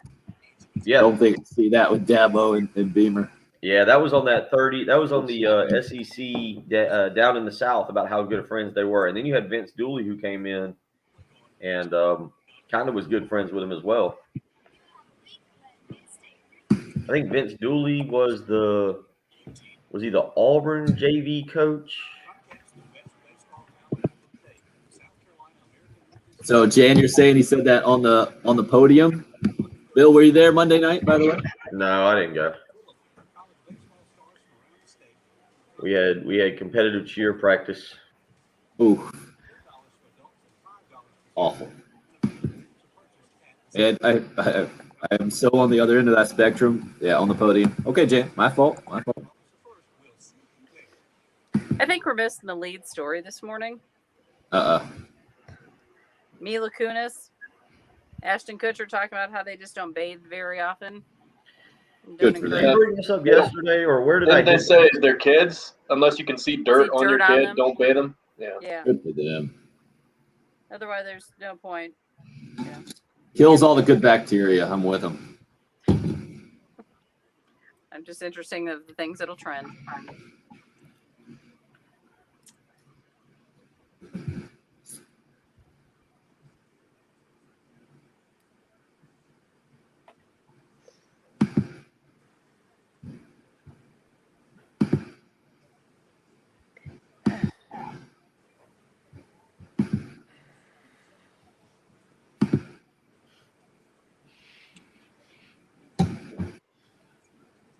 All right, so yeah, we'll do this, I guess, a little bit in the morning as well. If you have questions that Bill needs to ask Connor Shaw, now would be a good time. He's going to be in the foursome with him tomorrow. We're going to be live streaming it, at least in the usual last hour, in the 8 o'clock hour.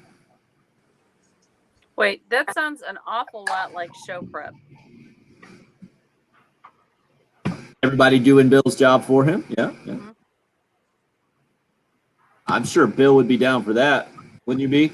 Kovar, Crowder, and Craig in your foursome for the 107.5 The Game golf tourney? Yeah, we'll see. That's the one that I always play with, the Lucas boys and Truckee. But apparently, there's some injuries going around. Rock is in rehab. Knee, I think. Another injury? He was injured last time we were out there, wasn't he? I think it's the same injury, but it's never healed. So I actually texted with him a couple weeks ago, or a week ago, a couple weeks ago, like it was a long time ago, and he wasn't sure if he was going to be healthy enough to play. So I'll keep that updated. Bill's in high demand on the golf course these days. I guess so. All right, we're in. Meniscus. Yeah. What a time to be alive for sports.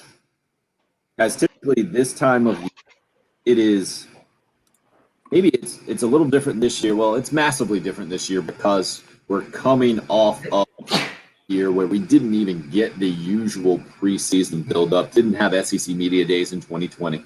Got to have it this year in person. Now you're seeing NFL training camps resuming in-person interviews for the first time in more than a year.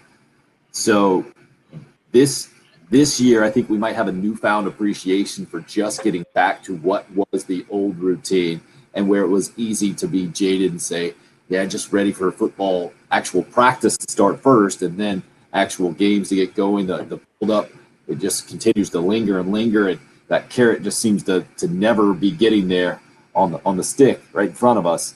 But this year's different. But then you throw in the Oklahoma-Texas news from the SEC. You throw in the Olympics in the mix as well. And this late July is as quick a period in between SEC Media Days and then when practice is going to kick off just a week from this Friday as I can remember it. I mean, just the fact that the Olympics is delayed a year and the whole thing, I think, plays into it. And now you had the big Simone Biles issue from yesterday, where the news today is that she will not participate in tomorrow's individual all-around competition. It has been something unlike we've ever seen. And now I guess the speculation continues, Bill, about the ramifications of Texas and Oklahoma, because it is clear that they're going to be in the SEC. The question now is not if, but when. And then what are these other conferences going to do, especially the leftover 8 in the Big 12? And then how does that, what's the next domino to fall, I guess, is the question. I'm still surprised that the national narrative isn't as clear as we've kind of made it on this show, and as it seems to us. And it seems just a matter of time until Notre Dame officially signs up with the ACC, assuming this college football playoff proposal goes through, where you got not 4 teams but 12, but the top 4 conference champions will get a bye.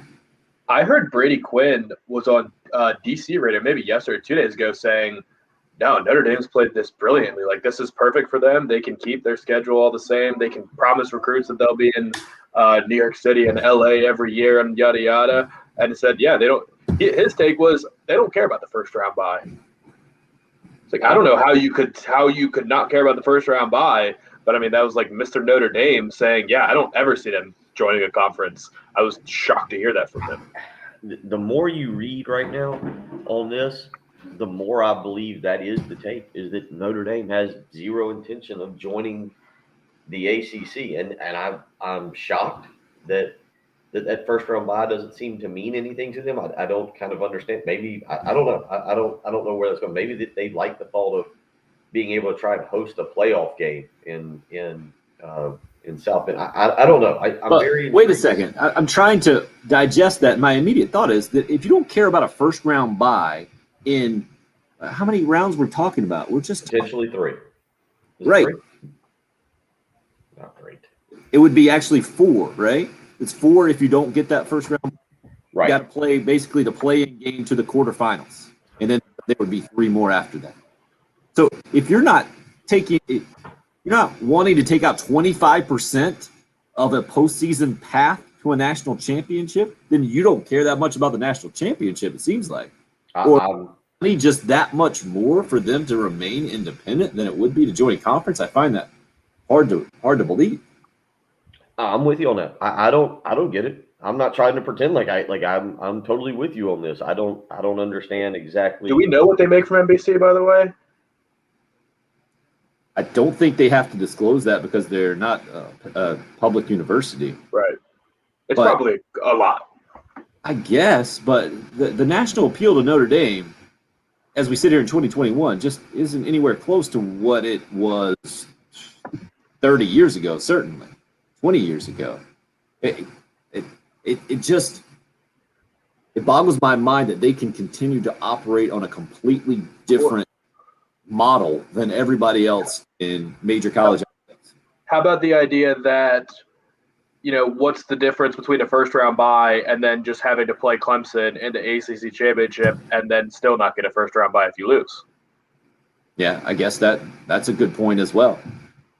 Knowing that the path wouldn't necessarily for them get that much easier, I guess. Well, to me, but that's not a way that you can think of if you're in charge of an athletics department, right? How difficult it might be to, if you're not going to win this game. And I think you have to take the winner's mentality of, all right. But it would equate to the same amount of games, right? It's just. Right. It would work out. I mean, you're talking about 4 rounds now. The ACC championship would add a 4th round to it. I mean, no, that would be the 5th game they would have to play, right? 5th extra game. So you play 12 regular season games, then an ACC championship game. Assuming you didn't get the bye, you would have to play that 5 through 12 game, which gets you into quarterfinals, which you would have to play and win to get to the semifinals and then the championship. So that's that 17 game schedule that college football players seem to be ultra concerned about that they would not want to go through. Right? Bill? That math adds up, yes. That would be playing in the conference championship game, losing, and then having to run the table there, which, I mean, as I just draw it up on paper, that's going to be extremely difficult.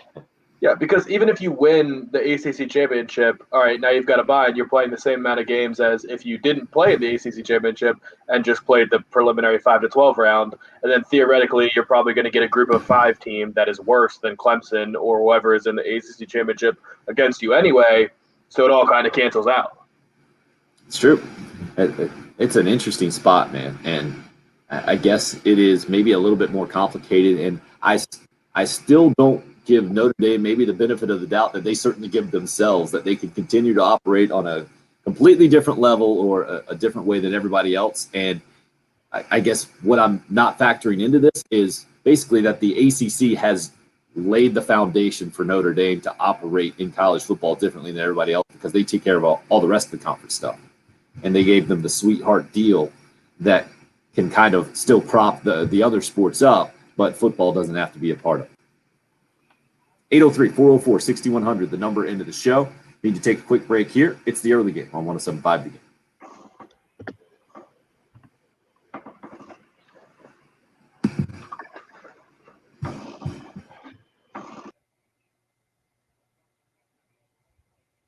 Summer vacation coming to an end. You might still have one planned, though, and you might need a reliable vehicle to get you to the mountains, to the beach, over to grandmother's house, wherever you're going to go for your summer vacation.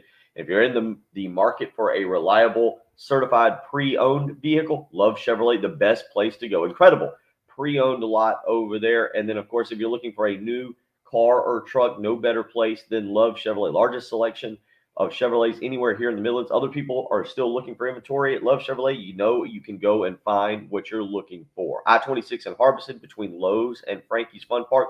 One thing that stands out to me about Love Chevrolet, why I love being associated with them, is an incredible sales staff, how they go out of their way to help you. Just recently, I needed some work done on the Tahoe, called up Josh Putnell, who's worked with me a long time, got his number in my phone, can give him a call. He and Ben Hoover do a fantastic job over there making sure that not just me, but everybody that goes through that service department is taken care of. And if you're looking for a car or truck, Josh or Luke, Jeremy, Michael, the whole group over there is ready to help you. Knowledgeable people ready to step in and tell you why that car or truck helps you with your everyday commute. I-26 in Harbison between Lowe's and Frankie's Fun Park, or on the web, lovechevy.com. Get out to Love Chevrolet and find new roads.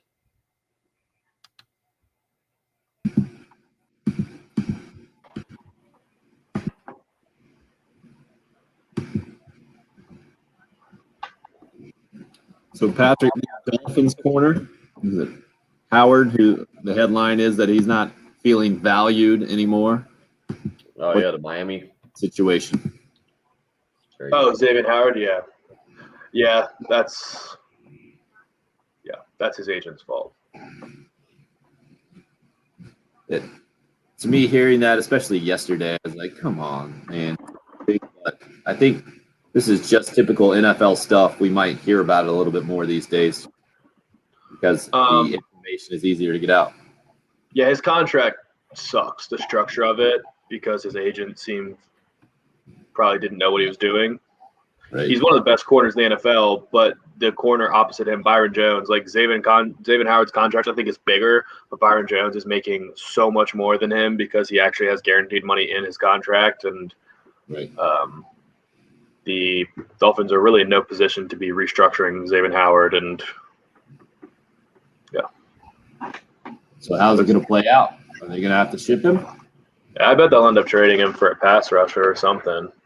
I've seen the idea of a straight up trade, him for Chandler Jones, making a lot of sense for both sides because the Cardinals desperately need cornerback help. The Dolphins desperately need a pass rush, and the Cardinals and Chandler Jones is also unhappy because they're paying J.J. Watt more than they're paying him. And he's been arguably better than J.J. Watt the last couple of years. And anytime the team just brings somebody in at the same position of you and pays them more than you when you've been there the whole time, doesn't usually work out either.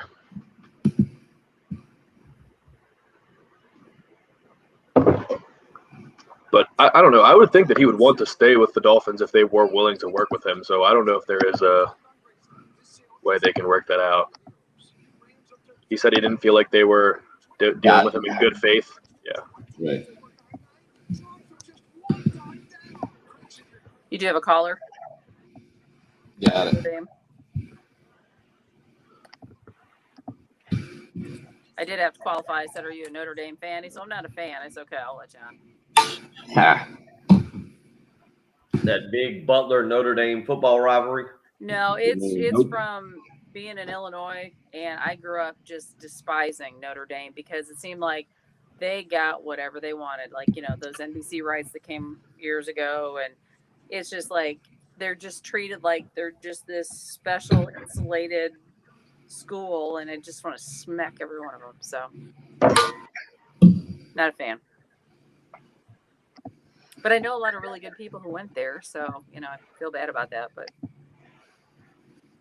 Yeah, Patrick, I would prefer not to get into the Ron Rivera vaccination thing on the air.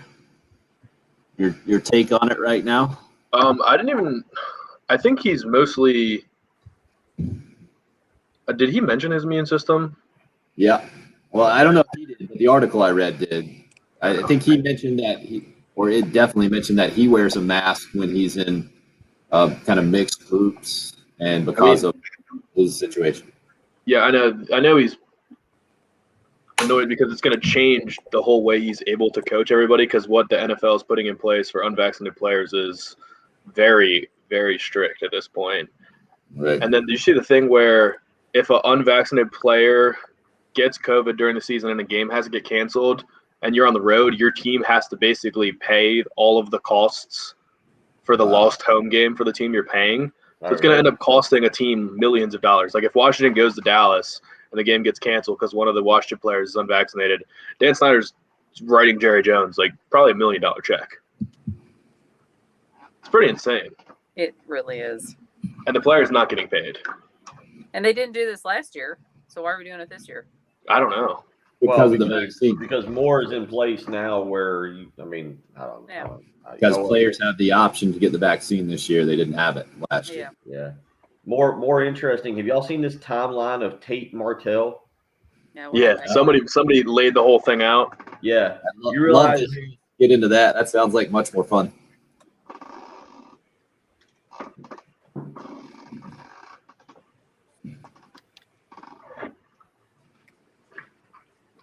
Guys are up.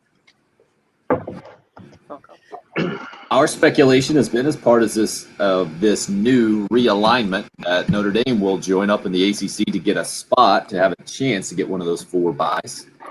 Conference champions will have in the proposed expansion of the college football playoff from 4 to 12 teams. Patrick, you said that Brady Quinn, former Notre Dame quarterback, now a national college football analyst, has said no, that's not the case at all. Notre Dame's good with being independent, going to stay that way.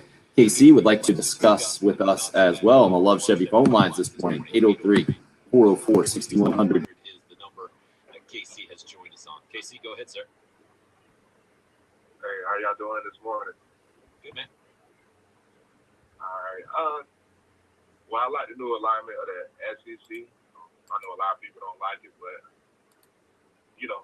as Gamecock fans, it's going to be too hard to play hard. And Oklahoma and Texas is not what it used to be. And Oklahoma is going to have to find its way to get the roots down in the SEC to be dominant. That's that. But Notre Dame, Notre Dame receives billions of dollars a year from, the French. I forgot how much money they receive a year from the British. They turned down like $5.8 million this past year for stimulus money for the school. Notre Dame is okay. Just like I told one of your co-workers holding online, like Notre Dame is how Duke is to the South. Everybody praises Duke for their school and activities. And those cathedrals that are on Notre Dame campus, they're owned by the state.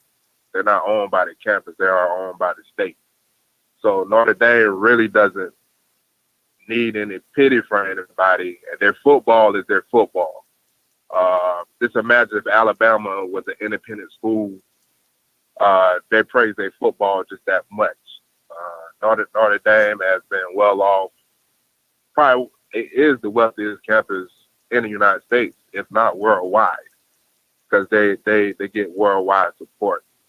And they don't care about joining the ACC or SEC. You know, they've been independent since the 80s, right? If I'm not wrong. They've always been all their independent. life. Yeah. Yeah. You know, they're more than just a university. So, you know, that's all I got to say about that. Thank you, Casey.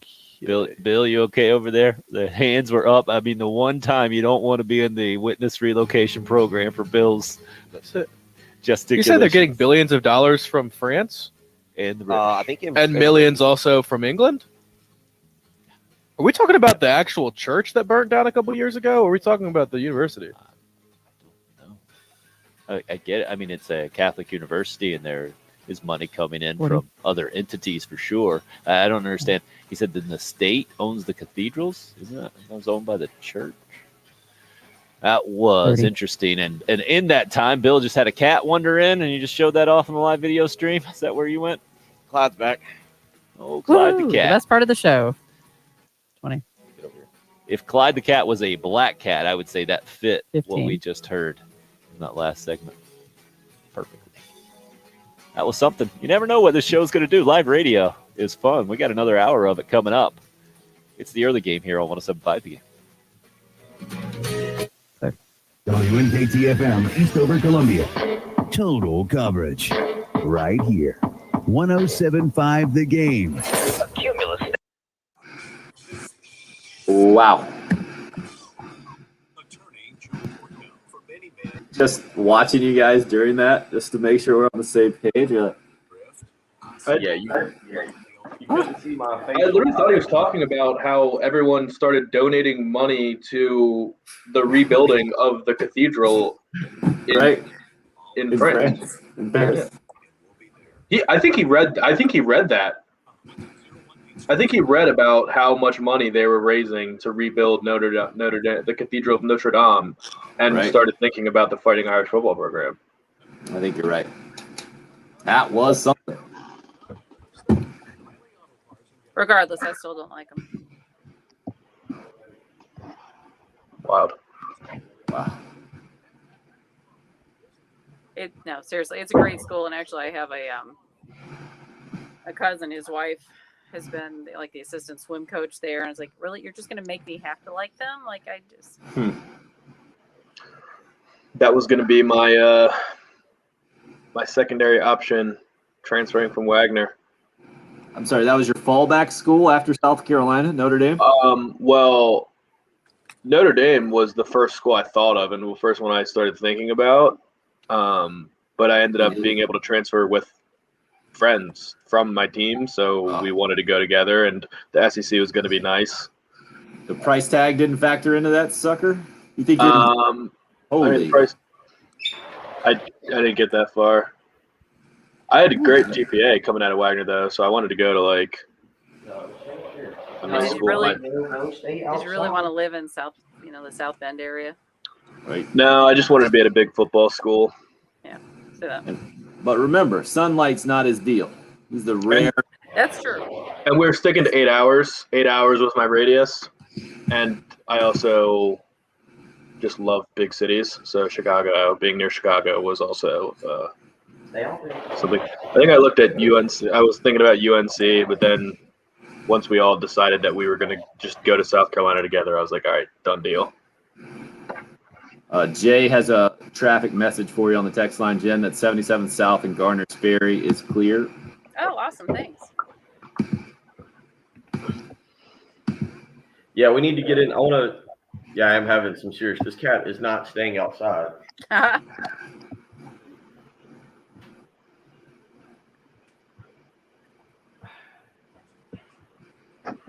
Ansley Clyde's here. The neighborhood cat, just wandered in. I just want to meet the cat. And I'm not a big cat fan, but that just looks like a cool cat. Yeah, it actually is a pretty cool cat, but like I was trying to put it was a Fred Flintstone Dino situation there where I was trying to put it outside and the cat was beating me back inside. That wasn't actually Dino. What was the name of the cat? Jen, did you just scan that letter or print it? Apparently Clyde's just wandering around. That wasn't you, Jen? What's that? You didn't scan a letter or anything on the printer? I don't think so. Cool. That must come from our HR person. We just have, I'm guessing you've seen it, Bill, those handwritten notes from the one crazy person. Yeah. They just got scanned to me and sent to me. He was counting up the as wells used by Shane Beamer at SEC Media Days, and just thought I needed to know that because he's called me out for also saying as well often. Okay. Unbelievable. Good times. Jen, I guess after the show we need to cut. Unless you want to, no, we need to do it today, or we can do it Friday. It doesn't matter. The sleep number and the AAA. Yeah, it's up to you. I can do today. Okay, was that love that you just did? Well, to me it sounded pretty generic. I recorded it. Would that work for generic for the next couple days? Yeah, both. I think both the Crowder and the love will be fine. Okay. So, Bill, when are you out? Is it next week? I know you've already told me. Monday, Tuesday, Wednesday. Got it. Patrick, you're good for those days? Yep. And scheduling done. I'm out for the last week of August. Last week of August. Gotcha. I guess just probably, maybe not the whole week. I don't know. We all got to go home before the house hits the market. Are you going to be okay with that? One last trip home. Yep. And where did you say he's looking? They would like to. Basically, Carolinas, eh? So far, that's Yeah. okay. On the water? Yeah. Lake Greenwood, just because it's probably the right combination of like affordability and I guess a little bit of they would have loved if they like won the lottery and could live anywhere. I think it would have been Lake Norman because that's like perfect. Oh, like yeah. it's just such a nice area and like they would like to be near stuff, but not like they don't care about being in a city or anything like that. But yeah, they were looking at everything in South Carolina. Look at Lake Hartwell. Lake Greenwood's good. It's got a couple really good restaurants there on the lake. It's got that what you're talking about, the Patriot. All right, you want to go back out? My mom would need to be able to get a job, and she has to get relicensed because she's a pharmacist, and that's kind of a pain.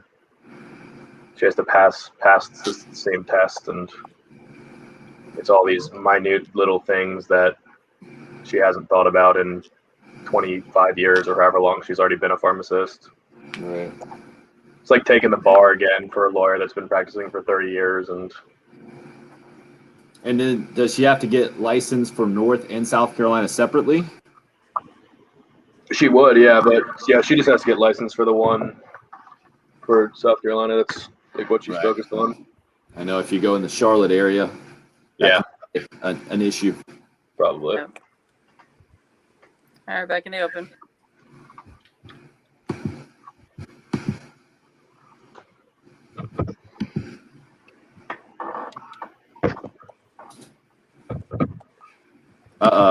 Looks like you triggered Trey right there, Patrick. You triggered him. Did you? Is Trey a lawyer?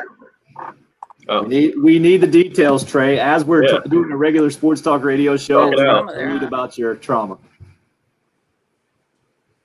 right, guys, are up. Hello, hour number 3 on a Wednesday. Glad you're a part of the program. Thanks for joining us here on the early game. Full house as usual. Tim Hill, Bill Gunter, Patrick Perrette, and Jen Jensen producing in the Hyundai Chevrolet Studios in downtown Columbia this morning. All over the place. I'd say 3 main subjects with Dabo Swinney and Shane Beamer hanging out together last night at a coaches event that featured the very annual FCA fundraiser and doing a dual interview, basically saying what you would expect them to say at this point, mutual admiration, known each other a long time. I guess the only kind of eyebrow-raising comment that I heard was from Dabo Swinney saying he's pulling for Shane Beamer in South Carolina in every game except for that one after Thanksgiving. Other headline this morning, Simone Biles out for the all-around individual competition tomorrow's Olympics. Still would have a chance to compete I think it's Sunday the next time that she would have a chance to compete at the individual. I don't even know what you call those. It's not the all arounds. It's just the separate events, the individual separate events there, and could end up putting a kind of a happy ending on a complicated and very divisive situation for sure at the Tokyo Olympics. And then number 3 this morning, just where the latest iteration of Texas and Oklahoma, after sending the official letter into the SEC yesterday, that they're submitting for application, basically. Greg Sankey responding to it and the whole deal. Those are the 3 main topics as we sit here this morning. Team USA basketball on the men's side getting right and pounding Iran by 54 points. I think now it will just take one more win for the Americans to get out of pool play. I think it's is it the Czech Republic? Is that the other team in the pool there? Patrick, are you down with the men's basketball specifics, or you're too involved in the rugby medal round this morning over at the Yeah, I'm involved in the less mainstream sports, but I think also USA Basketball is behind the Peacock paywall if you want to watch it live, which I will never do. I will never pay for Peacock. Well, Boss Baby's on there. The new Boss Baby. I could. It's only on Peacock? Yeah, that's another reason why I haven't joined up either, and my kids haven't seen that latest movie. They were not Just happy have to about commit that. to watch the original Boss Baby. It is The a original Boss Baby? yeah. We saw that one the other day for free. Czech Republic is next up for the U.S. men's team on Saturday. That will need a win. Team USA will need a win there to advance to the medal round and to continue to get right. So good to see from that standpoint. The Simone Biles thing. Let's start this morning with that. Where do we sit moving forward individually on this situation and how we've now come to more of a conclusion, hearing the rest of it, hearing her directly yesterday, talking about the stress and how she just wasn't right mentally and decided to step aside and let her teammates finish the competition after that first unsuccessful deal of on this is. I get the black and white takes, right? The good for Simone Biles and promoting mental health, and she's brave. That's one side. The other side is she is weak and couldn't handle it, and how dare she? I'm not on either ends of the spectrum there. I'm somewhere in the middle. I would say probably more to the confused. Like I never considered this an option. And maybe it's because I haven't evolved far enough in understanding mental health that you would sit out a team competition because you felt like you were too stressed to do it. To me, that's not. It's hard for me to compute that in how I was raised in team sports, and the team is more important than yourself and the whole thing. So that's where I'm at. I'd say probably still a little bit more confused than anything else, and not completely buying in on one hardline take or the other, because I'm conflicted with both of those. Bill, where are you at? I don't know. I guess there's 2 different angles to take here, which is what some people have done, and these are the super tough people. I can't remember, somebody sent in a text earlier and just kind of a crazy text, but about our trying to rationalize this or something to that nature. I'm maybe going to go back and look. Part of me just thinks she did the right thing, because I don't think the girls medal. I think she was performing so poorly that the girls don't medal if she's there. She would have brought their score down. So it's hard for me to say, well, she should have kept performing and cost her team a chance at a medal, which I think is exactly would have happened. But then you've got the people who turn around and say, well, you still compete and you still should have toughed it out because you're the best on the team, and maybe you would have turned it up. I guess, I don't know. She's been bad for a while. Yeah, that's what I learned last night, to be quite honest. She's not been good since the trials. She struggled. They had to ask her before the event even started yesterday if she was okay. It's almost to me, it's almost a matter of kind of like Nick Saban pulling out Jalen Hurts when he stunk in the national championship game. Somebody should have done that. The coach should have stepped up. and done that and not put it on her shoulders, because again, she's not been good. But instead she did it herself, and now you've got people, and I think somebody said she's not a hero for doing it, but she's also not a villain. She's a 24-year-old young lady who's got a lot on her who just is not performing good. Would have she been selfish? Would we be calling her selfish today if she'd have gone out there and performed yesterday and stunk as she has lately? The big conversation is, why is she out there performing if she stinks? You know, like, I don't think she can win in this situation. Or if she'd have fought through it and came out afterwards and said, my head's not been in the right spot, I'm having a tough time. And then people would have said, well, she's selfish for trying to do it. She's wearing the. So I don't know. It's a situation where, to me, I don't know how to take it. What I do find interesting, and I'm open to civil discussion on this, and civil being the key word. How do you talk to your kids about it? Like, where is the fine line in pushing through and competing for your team, but also realizing maybe that you're hurting your team with your that to me is the more interesting conversation. Because Tim, I heard you say you had to explain to your 6-year-old, and I talked about it at dinner last night. It was coming on. The gymnastics was coming on at 8:00, and I was kind of, I obviously was interested to watch how it was going to play out, right, even though I already knew the answer. But then I got into the discussion with my son and my daughter. My son looked at me, he was like, huh. Okay, well, how you treat me in soccer, I'm going to go play PlayStation now. It doesn't really bother me. My daughter wanted all the answers. My daughter wanted it. So it's like a non-sports topic, but how we raise our kids, I find that fascinating. But I also don't think there's a lot of people who can have that discussion, because they go so far either over the top or the other way. Nobody can have a civil discussion about it. And to me, that's also what I saw on Twitter yesterday. So I don't know if that answers your question, but that's kind of where to me, where I want to take this with my kids, I think, is that don't define yourself through sports.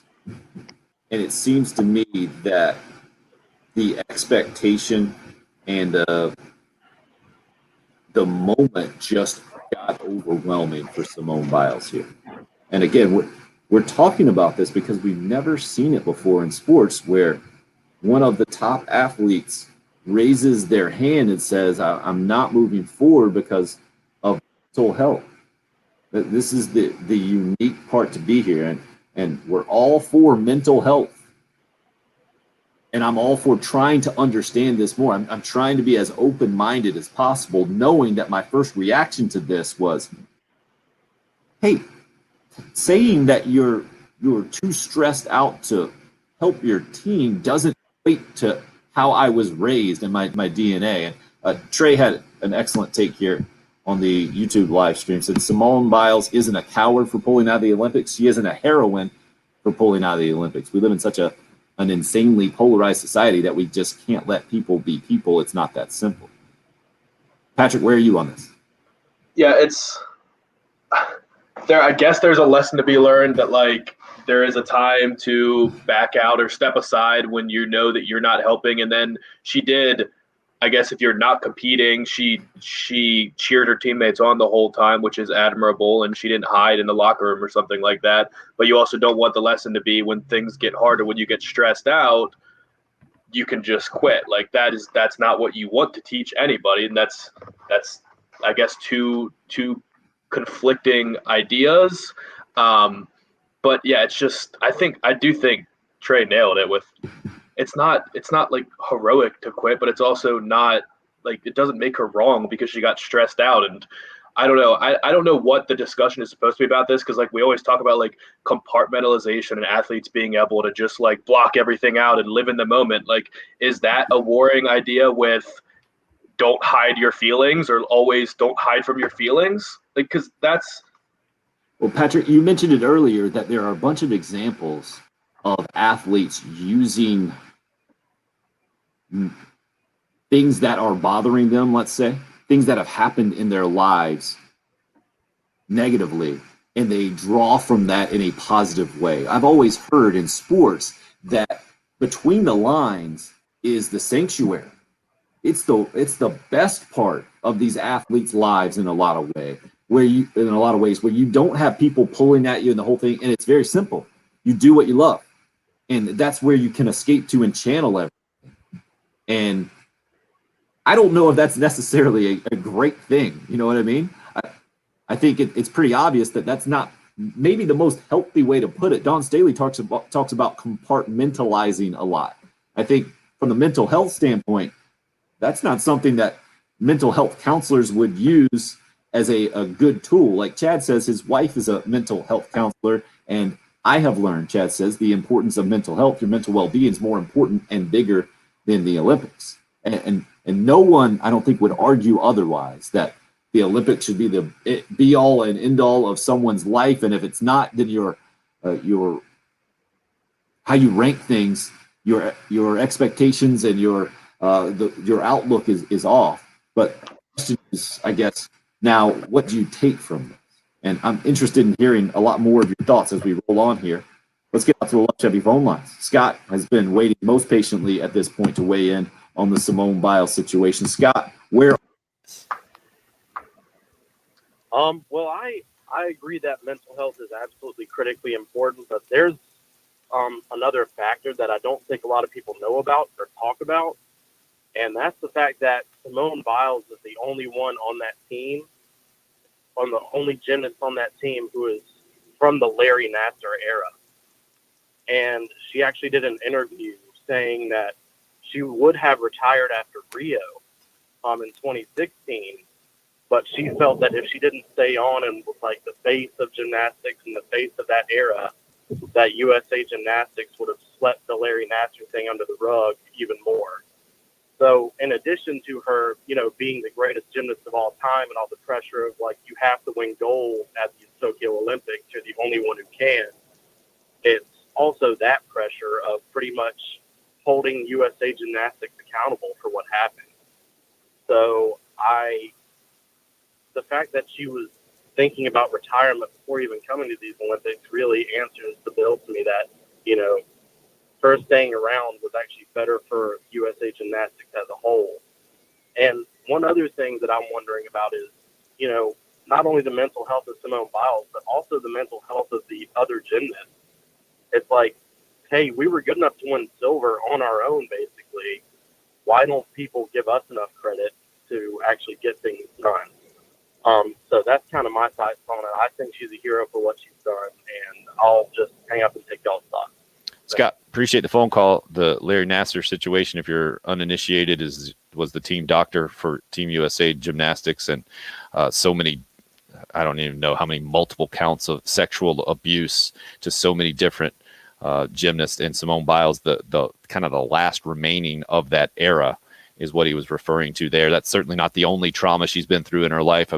One of her family members murdered as well. So a lot of other factors certainly going into the personal life of Simone Biles, combined with being the face of this Olympics. Let's keep it rolling on the Love Chevy phone lines. Donna is up next. Donna, go ahead. Hi. For me, it's more of a safety issue. I heard she said that in the vault that she attempted, that she literally forgot where she was or didn't know where she was in terms of being in the air and making her landing. And that's extremely dangerous. And what would we be saying this morning had she continued and broken her neck? I just wish her well, and I hope that she doesn't see all of the vitriol that's being spread across social media about her. Thank you, Donna. Yeah, John, kind of echoing your comments on the Cool Care Heating and Air text line. If your head's not in the game as a gymnast, you're setting yourself up for serious injury. A stressed out bowler bowls a gutter ball. A stressed out gymnast fails a flip and lands on their head. Not worth taking the chance. John, and that's the reason I retweeted that thing from what was it, the New York Times or something, where they actually showed, just like step-by-step footage of that vault that she did, and how and I did read that she lost her sense of whatever while she was in the air. So yeah, I mean, how incredibly dangerous it is. Matt's up next on the Love Chevy phone lines. Go ahead, Matt. Hey, how you doing? I think she did the ultimate team thing, because most of the time, those of us in team sports don't realize when we're really hurting the team. We always think we can get it together because that's what we were always taught. Get it together. But she did the ultimate team thing and realized that, look, I'm not helping my team at all by being out here. So I'm going to step aside and let somebody that can do better do better because she realized she wasn't doing well for a while and she wasn't actually helping the team. So I think she did what we all should do when we're not helping, just step aside. And I'll take y'all comments out there. Thank you, Matt. Appreciate the phone call there. I think it's similar to another text we just got in. Athletes in America many times are looked at as perfect and to a point not human. The anonymous texter continues saying there's a difference in the stress of competition and having a mental health episode / panic attack, etc. If you know you're close to that moment, risk of injury is high and letting your team down in your results. The act was selfless. Again, to me, the more we talk about it, the more I think we can see everyone's opinion on this, as long as, Bill, like you mentioned, it's a civil discussion. Trey asked, I mean, this is why Hilinski's Hope exists, right? We can celebrate prioritizing mental health while encouraging athletes to be their best on and off the field, the mat, the court, whatever. And I think that's maybe where we are in 2021 that we haven't been in the past, to where it seems like it always had to be one or the other, right? You're either pushing them out there, pushing kids out there, whatever, athletes, competitors out there and saying, get over it, rub some dirt on it, get in there, or you're protecting them and giving participation trophies. And it's just not that simple. And I think this has shined the biggest light on there that could possibly be shined. I'm hoping kind of we will all evolve from this in the best way possible, knowing that it's just not that simple. And sometimes the way that you've thought about things in the past isn't the best way. That's kind of what I've learned through the last 24 hours or so, Bill, that my initial reaction based on my previous information might not be the best way to look at it in the large picture, if that makes any sense. Well, there's just a lot to this story. There's a team aspect. There's an individual aspect. There's people trying to compare gymnastics and the risk of injury to football or basketball. I mean, so there's a lot to it. I mean, there's just basketball. Yeah, I wouldn't throw football in there. Yeah, if you're not mentally there in football, you can get cleaned out. Like that is a problem for kids in youth football, not paying attention or picking daisies and then getting. Yeah. No, seriously. Like there's kids out there that. But I mean, if the kid's picking daisies, then odds are he's not going out there to begin with. There's still a difference. It's kind of like Jen said, and if you go back and you watch the vault that she did, and you can see as she goes through one of the flips, her arm kind of, I guess, gets loose is the best way to describe it, and it throws her off balance. And I understand what y'all are saying. I don't really care to go down that path. My point is gymnastics is different.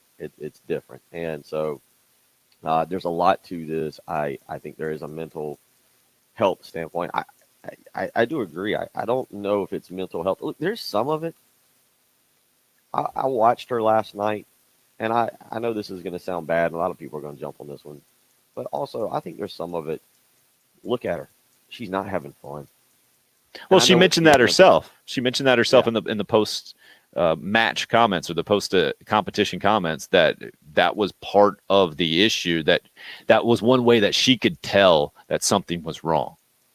Yeah, she looked miserable. And you saw her actually tell a coach, "I don't trust myself." Yeah, I'm not trying to stand up for her or anything. Again, all I'm saying is there's a lot to this, and the easiest. The laziest take, the easiest thing to say is she's a quitter. I don't think that that's true. I know what happened, but I think there's a lot more to this than just saying, oh, she's a quitter, or saying, well, she did the right thing and she saved her team. My personal opinion, if she, and this is where it's sport and team and maybe the most irrelevant part, but if she'd have continued to perform and she'd have performed poorly, I don't think they medal. And then she gets ripped apart for not performing in the biggest stage and letting her teammates down. And in this case, I do think she did the right thing. She stepped out. Well, another problem would have been too, Bill, if she would have made the decision and then walked off. Right? We would have never seen her again not seen her cheering on her teammates and the whole thing. I would think much differently about this. Also, the fact too, we got a text in that just kind of touched on this, that the coming days will tell me whether or not the actions were selfless or not, talking about how much she will compete moving forward. The fact that she's not competing in the individual all-arounds tomorrow, I think, also goes to show that this was not just a me over team, black and white kind of thing. And I'm pulling for her to actually compete in at least one of the events towards the end of this competition, and draw some strength and maybe bring a more positive conclusion to this, a happy ending, if you will, in maybe one of the events that would not be quite as dangerous as some of the others that she would have a chance to win a medal at. But I'm not saying that's something that I require to put my stamp of approval on her behavior or anything. I'm just saying that to me might be a happy ending in all of this, that people can feel better about moving forward, that I can point towards my kids and say, you know what, this was a problem, and she tried to handle it as best she could, and then she kind of pushed through it, and at least was able to compete in some small way towards the end. Yeah, it would at least end with kind of a teaching point or a little bit of inspiration, because if this was a Croatian baseball pitcher that just got the yips in the first game, no one would be talking about it because no one knows who he is. People were waking up at 5 a.m. yesterday to watch Simone Biles, so naturally everyone was ready for this. Everyone is talking about it. Kids know who they are. 10-year-old and younger kids knows the name Simone Biles, so they're all curious about it. And if it could end with a lesson of, yes, she, rallied, fought through the pressure and everything like that, and finally competed, this is the lesson that you should take with you. That's the biggest struggle here, is that we always want to prioritize being mentally healthy, but you can't just not do things that stress you out, and you can't just quit when things get hard. But the gymnastics part of it, again, getting hurt when you're not all there, does just add more gray area to the whole situation. A wise text in, I think, to wrap up this portion of the conversation. Anonymous texter says, it's okay to be conflicted on the subject. You don't hear that often in sports talk radio, but we'll throw that out there today. 803-404-6100. Again, love to hear more of your opinions on this, as long as we can have a civil discussion about it. It's the early game. It's 107.5 The Game. Your 24/7 sports station. I'm feeling pretty good. Pretty good. 107.5 The Game. I've been telling you,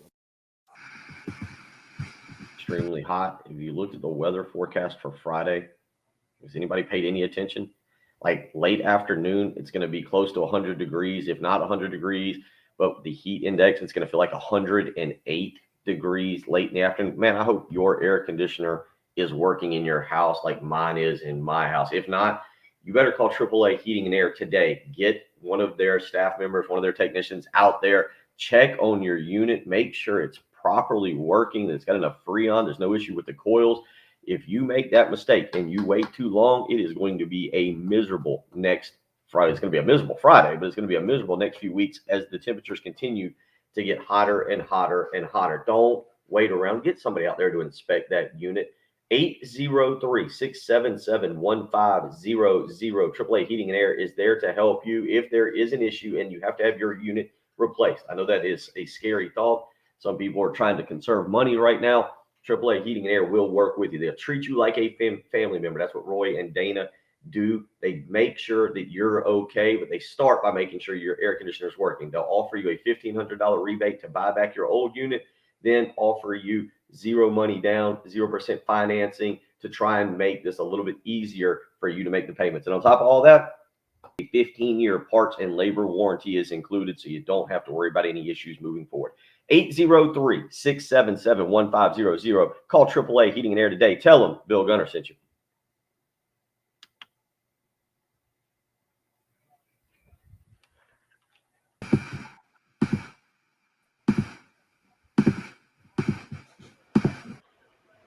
Did you guys read this Sapikov article yesterday saying that South Carolina's best move is to go to the ACC?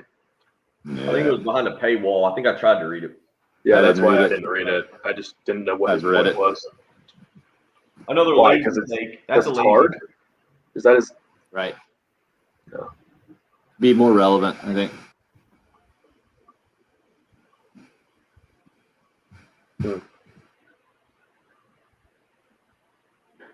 Isn't he a Gamecock guy?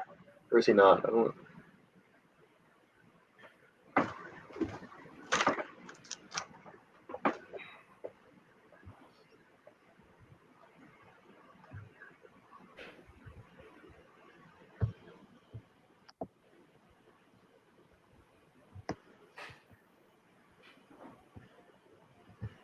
Thomas, you forgot to leave the two under your bed pillow. I found it in the kitchen. Please really do hot this. I really want that one. Sweet dreams. Yeah. Nice. What was that? Tooth Fairy note.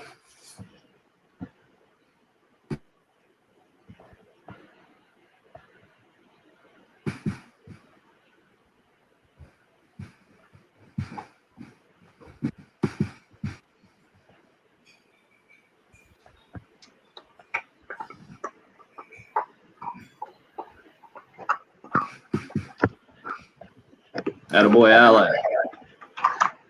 Congratulations, sir.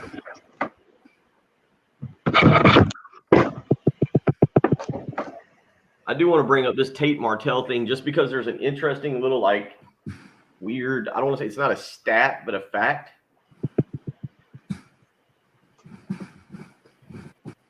All right. Sounds good. Hope, I put that tweet out last night. That was 8 years. I responded to Brad Crawford, and he actually sent me a direct message just kind of saying that it's something, almost kind of apologizing. It was kind of funny. I like Brad. Brad's a good dude, but that was clearly, you could tell it was clearly just for to get attention. What did he tweet? Same thing. Same as Sapikoff, Carolina basically. should consider going back to the ACC.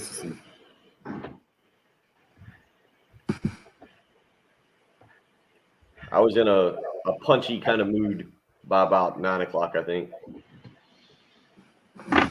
He didn't apologize per se, but it was an explanation of the tweet, which was unnecessary. Like I told him, I was just trying to generate conversation because this is maybe a Friday conversation because we're kind of past the point now. But coleslaw on a barbecue sandwich, yes or no? That was old Mike Yuba, huh? Yeah. Well, I don't even get it. I don't even get what he's trying to say. Yuba, you mean? Yeah. Yuba was trying to say that it's just, I think, an old school weird take on the current South Carolina situation, how he sees coleslaw on a barbecue sandwich. And then a lot of people, I think, schooled him up and like, no, man, this is just how we barbecue down here. Yeah. Yeah, it sounded like a Northeasterner trying really hard to make a South Carolina reference. And yeah, I think he admitted that he was a little off on that one. But I do think, and see, there's somebody responding. I think that the coleslaw, and that, I mean, probably not tomorrow's conversation, but we might have to circle back to that because I feel like that is a very polarizing topic based on. Oh, yeah, for sure. Yeah. Well, we'll have Yuval on the live stream. He's in my group on Friday. True. Why? Yeah. Dude, why is it polarizing? Like, it's just if you like coleslaw or not, right? Yeah, but people are very serious about it. Like That's the No, it's definition not of whether you like polarizing. coleslaw or not. It's whether you like coleslaw on your barbecue sandwich. It's not whether you Right. like coleslaw. Yeah. If you like coleslaw, you like it on the sandwich, right? No, you don't. Not necessarily. Honestly, coleslaw is the least polarizing thing in the world for me because, like, it's fine. I'll eat a little bit of it. I won't eat a lot of it. But that's Like, for you. I literally don't have an opinion on it either way. Because Yes, this is a topic. Like, I don't think it's gross. I don't think it's the greatest thing in the world. I think it's just, like, fine, and I'll eat it if it's around. But How if many not, kinds like, of coleslaw? Because see, that's where I disagree. There is certain coleslaw that I think is really good, and there's stuff that I think people go over the top with the mayonnaise Right. or whatever, and it's just, Yep. and it gets watery. Yep. I don't know. Vinegar bases are good. And I used to absolutely despise it. And now another way I can tell I'm old and the taste buds are slipping. I'm like, yeah, okay. Yeah. What am I out of bounds on? Chad, tell me what I'm out of bounds on. I don't get it. I like coleslaw. I don't love it. It's good. The fact that you don't have a strong opinion on this Just Sorry. ticks Chad right off. Sorry. If they give me on the side, it's just a little cup, like a condiment-sized cup. Yeah, I'll eat the whole thing. I'll crush it. But if it's like a whole bowl of coleslaw, like no, I'm not gonna eat the whole thing. Just take a little bit of it. Yep. Coleslaw, Patrick. Are you a coleslaw and hot dog kind of guy? No. Sure. No. If I have coleslaw, sure, I'll put a little bit on Coleslaw hot and dog. I don't care. If I like something, I'll put it on a sandwich. Like I like chips on a sandwich. Anything. Not you better come back in. Polarizing, as I said. Exactly. Oh, I just agreed with Bill. I don't know if they have coleslaw as a side dish there at Sager Park, but I do know they'll have some baseball this weekend that they don't normally have, not just minor league baseball, but they're going to have American Legion State Championship baseball. July 30th to August 1st are the dates. Tommy Moody, the halftime show, will be out there on Friday afternoon, 8 as part of this American Legion State Championship from around the state of South Carolina. Tickets just $10 for adults, $5 for students. You can buy those right at the stadium there, the South Carolina American Legion State Championships at Sacred Park, sponsored by West Columbia Post 79 and Billy Oswald Law Firm. Again, July 30th through August 1st. The coleslaw conversation broke out on the video stream. By the way, you can follow us in multiple ways there: Facebook Live, YouTube Live, Twitter as well. Love for you to subscribe to the YouTube page, and you'll have an extra reason to do so tomorrow at this time. We'll be on the golf course out at Wood Creek Golf Club because of the Birdies with Beamer, the Gamecock coach putting kind of revitalizing, bringing back the media golf outing. And not just the media golf outing. I lodged a formal complaint yesterday that Matt Neesmith is going to be leading one of these groups, the PGA golfer, Gamecock alum. Completely unfair. How we're not getting Wes Bryan on one of our teams, Bill, completely unfair. And we go in way down. And Shane Beamer did respond on Twitter just saying that this is not a normal media golf event. There's some of the best golfers in the world coming into this thing. See Sterling Sharp's in the field, Harold Green, some of my Gamecock heroes growing up. And going to be an interesting event for sure. Now, Bill, your group is going to be led by one former 107.5 The Game host, the second most successful in football at this point, behind Deuce Staley. I think we got to put Eric Kimry there. So the tight ends coach for the Gamecocks, Eric Kimry, and the most successful Gamecock quarterback also in your foursome, in Connor Shaw. I imagine you were pretty pumped to see your pairing yesterday. Yeah, and Jeff West from ABC Columbia. So me and him will bring up the rear on that. But yeah, he's the new boss over there. You need to talk to him about how fortunate a situation he came in, not having to deal with really high maintenance employees. Gotcha. Yeah, we'll break that down. Yeah, Kimry. I look forward to a very analytical breakdown of the golf swing. Very Bryson DeChambeau, I believe.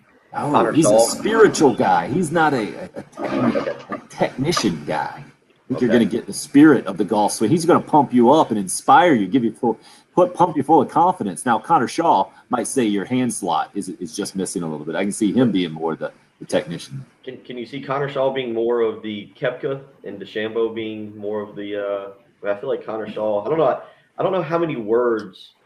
I don't know how many words I'm going to get out of Connor Shaw. Of course, maybe he's become more talkative in his coaching days.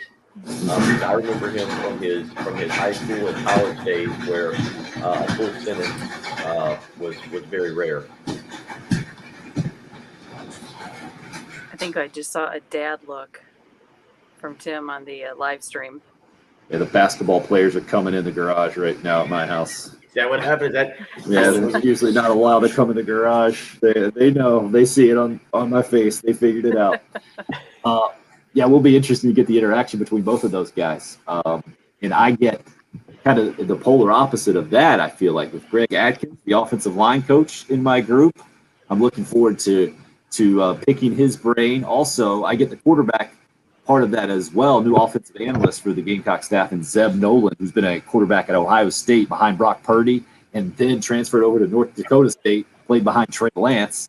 So I got plenty of quarterback expertise there, and then also get Mike Yuva. So that's how we can get more of this coleslaw conversation going. He put something out on Twitter yesterday of barbecue and coleslaw on the sandwich and the whole deal. But wanted to get back into the college football conversation through Tate Martell randomly this morning, where you have unearthed something interesting on his timeline? Is that the deal, Bill? I'll go through his timeline in a second. Okay. I mean, the timeline, Tate Martell, if you don't know, is now going to transfer to UNLV to play quarterback. But get this, because I don't even know how to process what I'm about to tell you. So I'm interested to hear you and Patrick. Tate Martell committed to Washington on July 25th, 2012. There are freshmen this year that he will play with that were around 8 years old at that time, around 9, 10, that were in the 3rd or 4th grade when he committed to the University of Washington. Tate Martell is now 23 years old. He'll be 24. He actually has, Kev on the live stream says Tate Martell is still in college. He actually has 2 more years of eligibility. 2 more years. Here is his timeline. This is Tate Martell, who was a massive recruit. On July 25th of 2012, he was 14 years old. I believe he was a 9th grader at the time, committed to Washington. January 5th, 2015, he decommitted from Washington. That summer, August 20th of 2015, he committed to Texas A&M. I believe that would have been Kevin Sumlin. May 4th of 2016, he decommits from Texas A&M. A month later, June 12th, 2016, he commits to Ohio State, where he would then officially sign in 2017. August of 2017, he is behind J.T. Barrett and Joe Burrow on the quarterback roster at Ohio State. He then would lose the quarterback battle with Dwayne Haskins in 2018. 2018, at the end of the season, he is actually declared the starting quarterback for Ohio State. Do you know what derailed him being the starting quarterback at Ohio State? Would that be another really good quarterback in Justin Fields? That is correct. Once Justin Fields, he was declared. So on December 30th, 2018, he declares he'll be the starting quarterback at Ohio State. 11 days later, January 10th, 2019, he entered the transfer portal. He enrolled in Miami January 15th of 2019. August 12th of 2019, he lost the quarterback battle at Miami, becoming the backup. 3 days later, he was converted to wide receiver. Later that season, moved back to quarterback. Last season, September 18th, he opted out of the season for COVID and has now returned to the transfer portal and will be transferring to UNLV. This all started in 2018 for Tate Martell, who again can play with teammates this year that were in at least 4th grade at the time. Incredible. Saw something on this from The Athletic as well. I believe he's not the only one. There are more really old dudes playing in college football this year. And again, even just the naming, the classification of college football players is going to be so weird because it's always been you have 5 years to play for. It is no longer that. It is basically 6 years to play for now. And in some cases, there are just examples of it being even more than that because of medical red shirts and the whole thing. And I'll get you some of those details as we continue to roll on, a couple of those names and programs where guys will just be unbelievably experienced, let's say, with the college football season this year. But incredible in so many ways. Good news, guys. On Twitter, I see that Wes Bryan has responded to my request to get him in on the Beamer golf outing. He says he can't play fully yesterday because he's still rehabbing a wrist surgery, but he is allowed to be a putter, so he's going to volunteer to possibly be a designated putter for my group. I'm hoping that's going to happen. But we tee off at 8, Wes. Just get up to Wood Creek. We'll be happy to have you. I mean, you can definitely take my place, and I'll just talk. I'll just yap it up and try to encourage. I'll be the group cheerleader. That Tate Martell timeline, though, Bill, fascinating in so many ways. And to me, he's one of the prime examples of recruiting hype never materialized. He's just one of those guys where, yeah, a lot of tools and a lot of physical ability, but it shows me how it still takes a lot of other factors to become a really successful college football player. You have some talent, no doubt. You also have to be developed. You have to be in the right system. You have to be a good fit. You have to have all of those things go right for you. All those Connor Shaw things. Yeah. Right for you, for instance, that that worked out for him, and he wasn't on the Tate Martell recruiting hype train. He was kind of on the opposite side of that. Yeah, you also have to not be a diva True. and immature. I mean, that's exactly what he was on a TV show in high school. He went to Bishop Gorman, right? I think we did Bishop I Gorman on believe that. I believe that's. I mean, that was forever ago now. Yeah, Again. I mean, he's always on social media, like always just. Yeah, he's just immature. He's a diva. He's always been in the spotlight, and it's not going well for him. He got every time he's gotten a chance to play, he's not been good either. So, yeah, he like declared himself. Did you say in that tweet you're reading, Bill? Weren't there times where he like declared himself the starter without his coaches declaring him the starter? Yeah, he did. That was what he I did. mean, he's a moron. Dave Martell That's is a bad move. Yeah, he's just an idiot.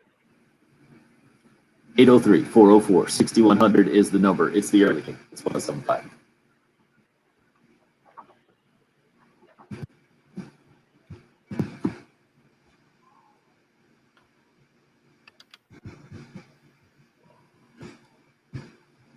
And that timeline is something else. The time is now for the housing market.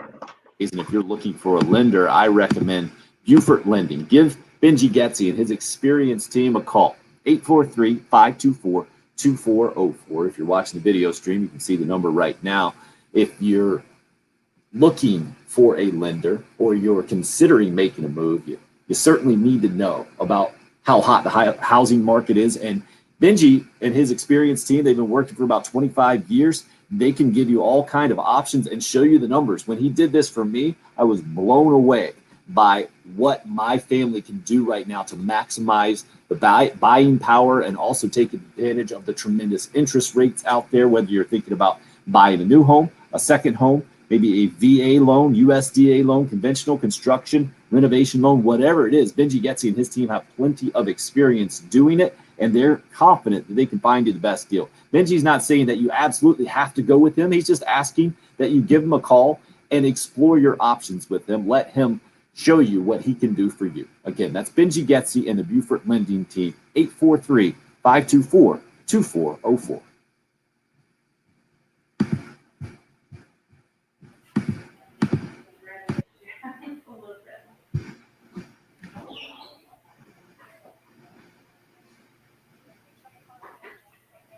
Go put down the garage now. Go put down the garage.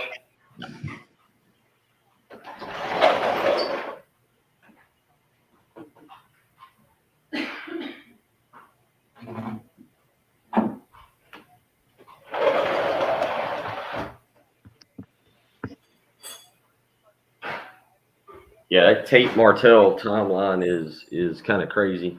But you're right, Patrick. He transferred to Bishop Gorman, went 45-0, and then Ohio State kept naming himself the start. He kept naming himself the starter, only to be constantly be beaten out. I don't think he was beaten out by a good Miami quarterback either, was he? It was Derek King, wasn't it? No, not in 2019. Who was that kid number 15 who beat out N'Kosi Perry? Was it the Perry? They had like two of them, and yeah, there was a kid. It was number. He started as a freshman against Florida in that Week 0 game a couple of years ago. And, yep, you're right. Well, I can't remember what his name was. Skinny kid, I think. Yeah, I can't remember what his name was. I'll have it in a second. Let me see here. Because they had like three quarterbacks, I think. I feel like they had three. Perry. Maybe it wasn't a skinny kid. Maybe I'm thinking maybe Perry was the skinny kid. Perry was skinny. This kid was bigger than him.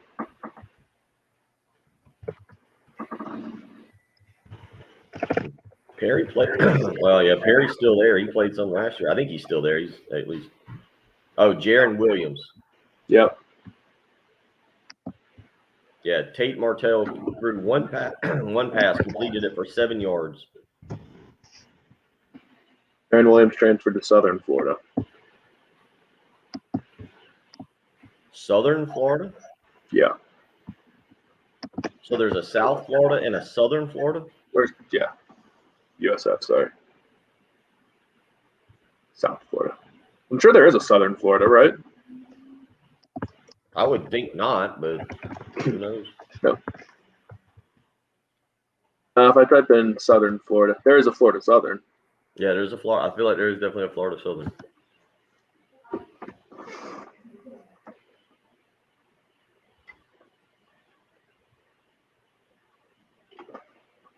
Yeah, that is crazy about Tate Martell. I was trying to do the math on that. He committed as a 14-year-old, and that was 8 years ago. And so kids would be, if a high school, if you're going into 10th grade, Austin will be in 4th grade this year. That's right. Ansley was in 4th grade when she was 10. So yeah, 4th graders. That's kids were in 4th grade when he committed to Washington. Oh, big collision in the Argentina-Spain game. 1-1 tied, 4 minutes of extra time. Both coaches look very intense. Took me a minute, but finally found what I was looking for on The Athletic here. I'll give you a few more of these college football guys. They played forever? Yeah. And we'll be heading back in shortly. I'm going to have to remember tonight that we're doing a radio show somewhere tomorrow morning and not here in my house. You're going to actually have to get up early. Yeah, I know. I'm going to be really late. It's going to be one of those nights, kind of like the first day of work, where I'm going to be scared. I'm going to wake up late. Yep. I've had to try getting up a little extra early just because it takes a little longer for me right now.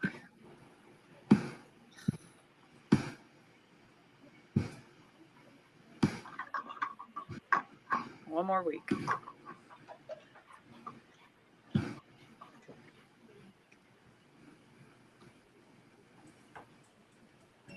Guys are up.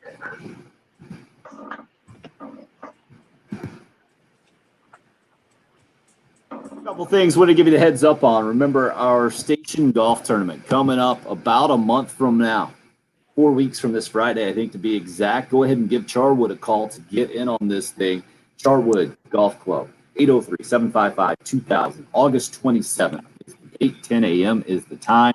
Captain's Choice with breakfast and lunch. Going to raise some money for Camp Cole, give away a trip to Kiowa for the winning team, raffle off a pair of tickets to the Gamecock football home opener, which will be 8 days following that August 27th, 107.5 The Game golf tournament, sponsored by Integrated Media. Looking forward to having you out there, and also want to give you a chance to go see the Foo Fighters inducted into the Rock and Roll Hall of Fame in Cleveland. You'll fly there for free, this national contest. The national keyword right now is long, L-O-N-G. Text that to 64636, and you have a chance to win and go see the Foo Fighters get inducted into the Rock and Roll Hall of Fame in Cleveland. 64636 is the number. Long is the national keyword right now to get you qualified to try to win that trip to the Foo Fighters and the Rock and Roll Hall of Fame. So, Stuart Mandel, Bill, kind of off your Tate Martell story that we just heard, did an all-geezer team that, by the way, former Gamecock Jake Bentley made at quarterback, 2016, his first year in college football as we go into the 2021 season. Nick Starkel over at San Jose State, who also a Texas A&M, an Arkansas guy, Mackenzie Milton, a couple other quarterback names on there, as well as Charlie Brewer, now at Utah, was at Baylor for several years. Some other names on this one, or some other stories, really interesting. 2015 is when Britton Covey started. He's at Utah now and has been a two-time All Pac-12 guy, and he's got a chance to come back again next year. His college career could stretch from 2015 to 2022, had medical red shirts and the whole thing. But some of these guys and their paths in college football, there's a tight end out of Kansas State who also started in 2015. James Skalski from Clemson has made this list as well, starting his college career in 2016. Well, Big Cat Bryant from Auburn, now at UCF, also on the list of the all-geezer team from Stuart Mandel and the Athletic. Just part of the unique environment, I think, Bill, going into this season. Nolan Turner for Clemson, also another guy to make the 11-team defense. He did 11 on offense, 11 on defense, and specialist. Will Spires as well making this team. So a lot of experience going into this year for college football in a lot of different ways, and adding to the unique 2021 season that's on the way. Bill, I'm looking forward to being out at Wood Creek tomorrow and talking to some Gamecock coaches and staff members for sure. We're going to be live on location at Wood Creek Farms because of the Birdies for Beamer event. I know you're a little stressed out about your golf game, it sounds like, especially your driver going into tomorrow. Yeah, making the switch to a 9.5-degree driver and hit a couple. It was about to storm here in Lexington yesterday when I left, so I didn't get to go to the range. So did the next best thing. I had a couple water balls laying around the house that I ended up grabbing and tried to hit some into the lake, and didn't go real well. Didn't go real well. So it could be an interesting event. I don't play Wood Creek well. I've never played well out there, so I'll be there. That's a course of horrors for me. I mean, just maybe the worst attitude that I could hear about. Yeah, we're going out there with a new driver. It's not a course. It's not good. So we're gonna try to go get a practice round in later this afternoon. All right, maybe we can get Eric Kimry, to give you a pep talk.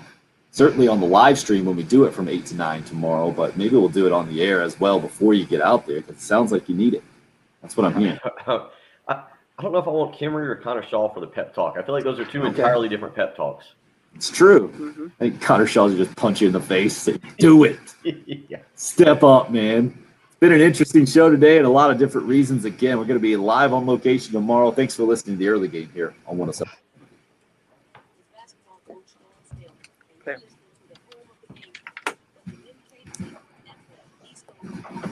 All right, live streamers, enjoyed it. Thank you, Anthony. Hope have a good day as well. I kind of wonder if Bill's sandbagging a little bit. Like, I'm not Like playing it. He's well. doing the Lou Holtz, talking things down, huh? Yeah. Well, I don't play that course well. I struggled, and I'm going to try this driver tomorrow. But I'll learn to hit it. It's just I'm going to have to tee it up a lot higher than I typically do and move it around in my stance a little bit. It's going to be an interesting. Watching Alicia Gray warm up for the 3-on-3 gold medal match. I absolutely despise this sport, but I'm going to watch it. What a patriot. No, 3-on-3 is the worst thing they've added to the Olympics ever. The show's over. You don't have to keep giving us the hot takes, Patrick. But No, 3-on-3 basketball is so hard to watch. Have you watched it? no, I have not. Why? Why do you say it's so hard? They're playing on a half court, like just inbound, No like yeah. It's not like any sort of. It's just weird. And then once you make a bucket, the other team just kind of runs it back. It's literally just like watching people play at the playground. And do they have a time limit or do they play to 20? You know? No, there's a clock. Once they spell out horse. Yeah. It's just not like there was no reason to do this. We have basketball in the Olympics. Tim, It sounds did like you you're feel just bitter that lacrosse is not part of it. That's what I'm getting. Lacrosse has a chance at 2024. Good luck, sir. Real quick for everybody, Tim, did you feel like you went back in time last night? I opened up my emails that come in, and I see South Carolina Athletics Spurrier Zoom press conference, and I was like, "What is this?" Did you figure it out? I didn't even figure it out. I don't know what this is, and it's him, Connor Shaw, Charles Bloom, Danny Werfel, and Chris Doring, and it's first year Coach of the Year award. Zoom, like I don't know what that is. No, me either. Clueless. And then I tried to piece it together by the previous winners, and it didn't make sense to me either. I think Carl Durrell, the first one to, or the last one to win it at UCLA or something. Yeah, I didn't know what this was, and it does look like first year coach. Like it looked like guys who are first year. I don't know. First year coaches. I have no idea what this is. Maybe we'll figure that out later today. Yeah. See you guys tomorrow, and the last hour should be especially unique anyway. Oh, hold on. Yeah, I see. It's now known as the Steve Spurrier Award. That's the reason. Now that I read it, previous winners. What's now known as the Steve Spurrier Award. Yeah, but why would South Carolina put that Zoom call out now? I don't know. I guess because Connor Shaw and Charles Bloom, maybe. I don't know. But what do they have to do with it? I have zero clue. Good way to end today on a big question mark. See you guys tomorrow.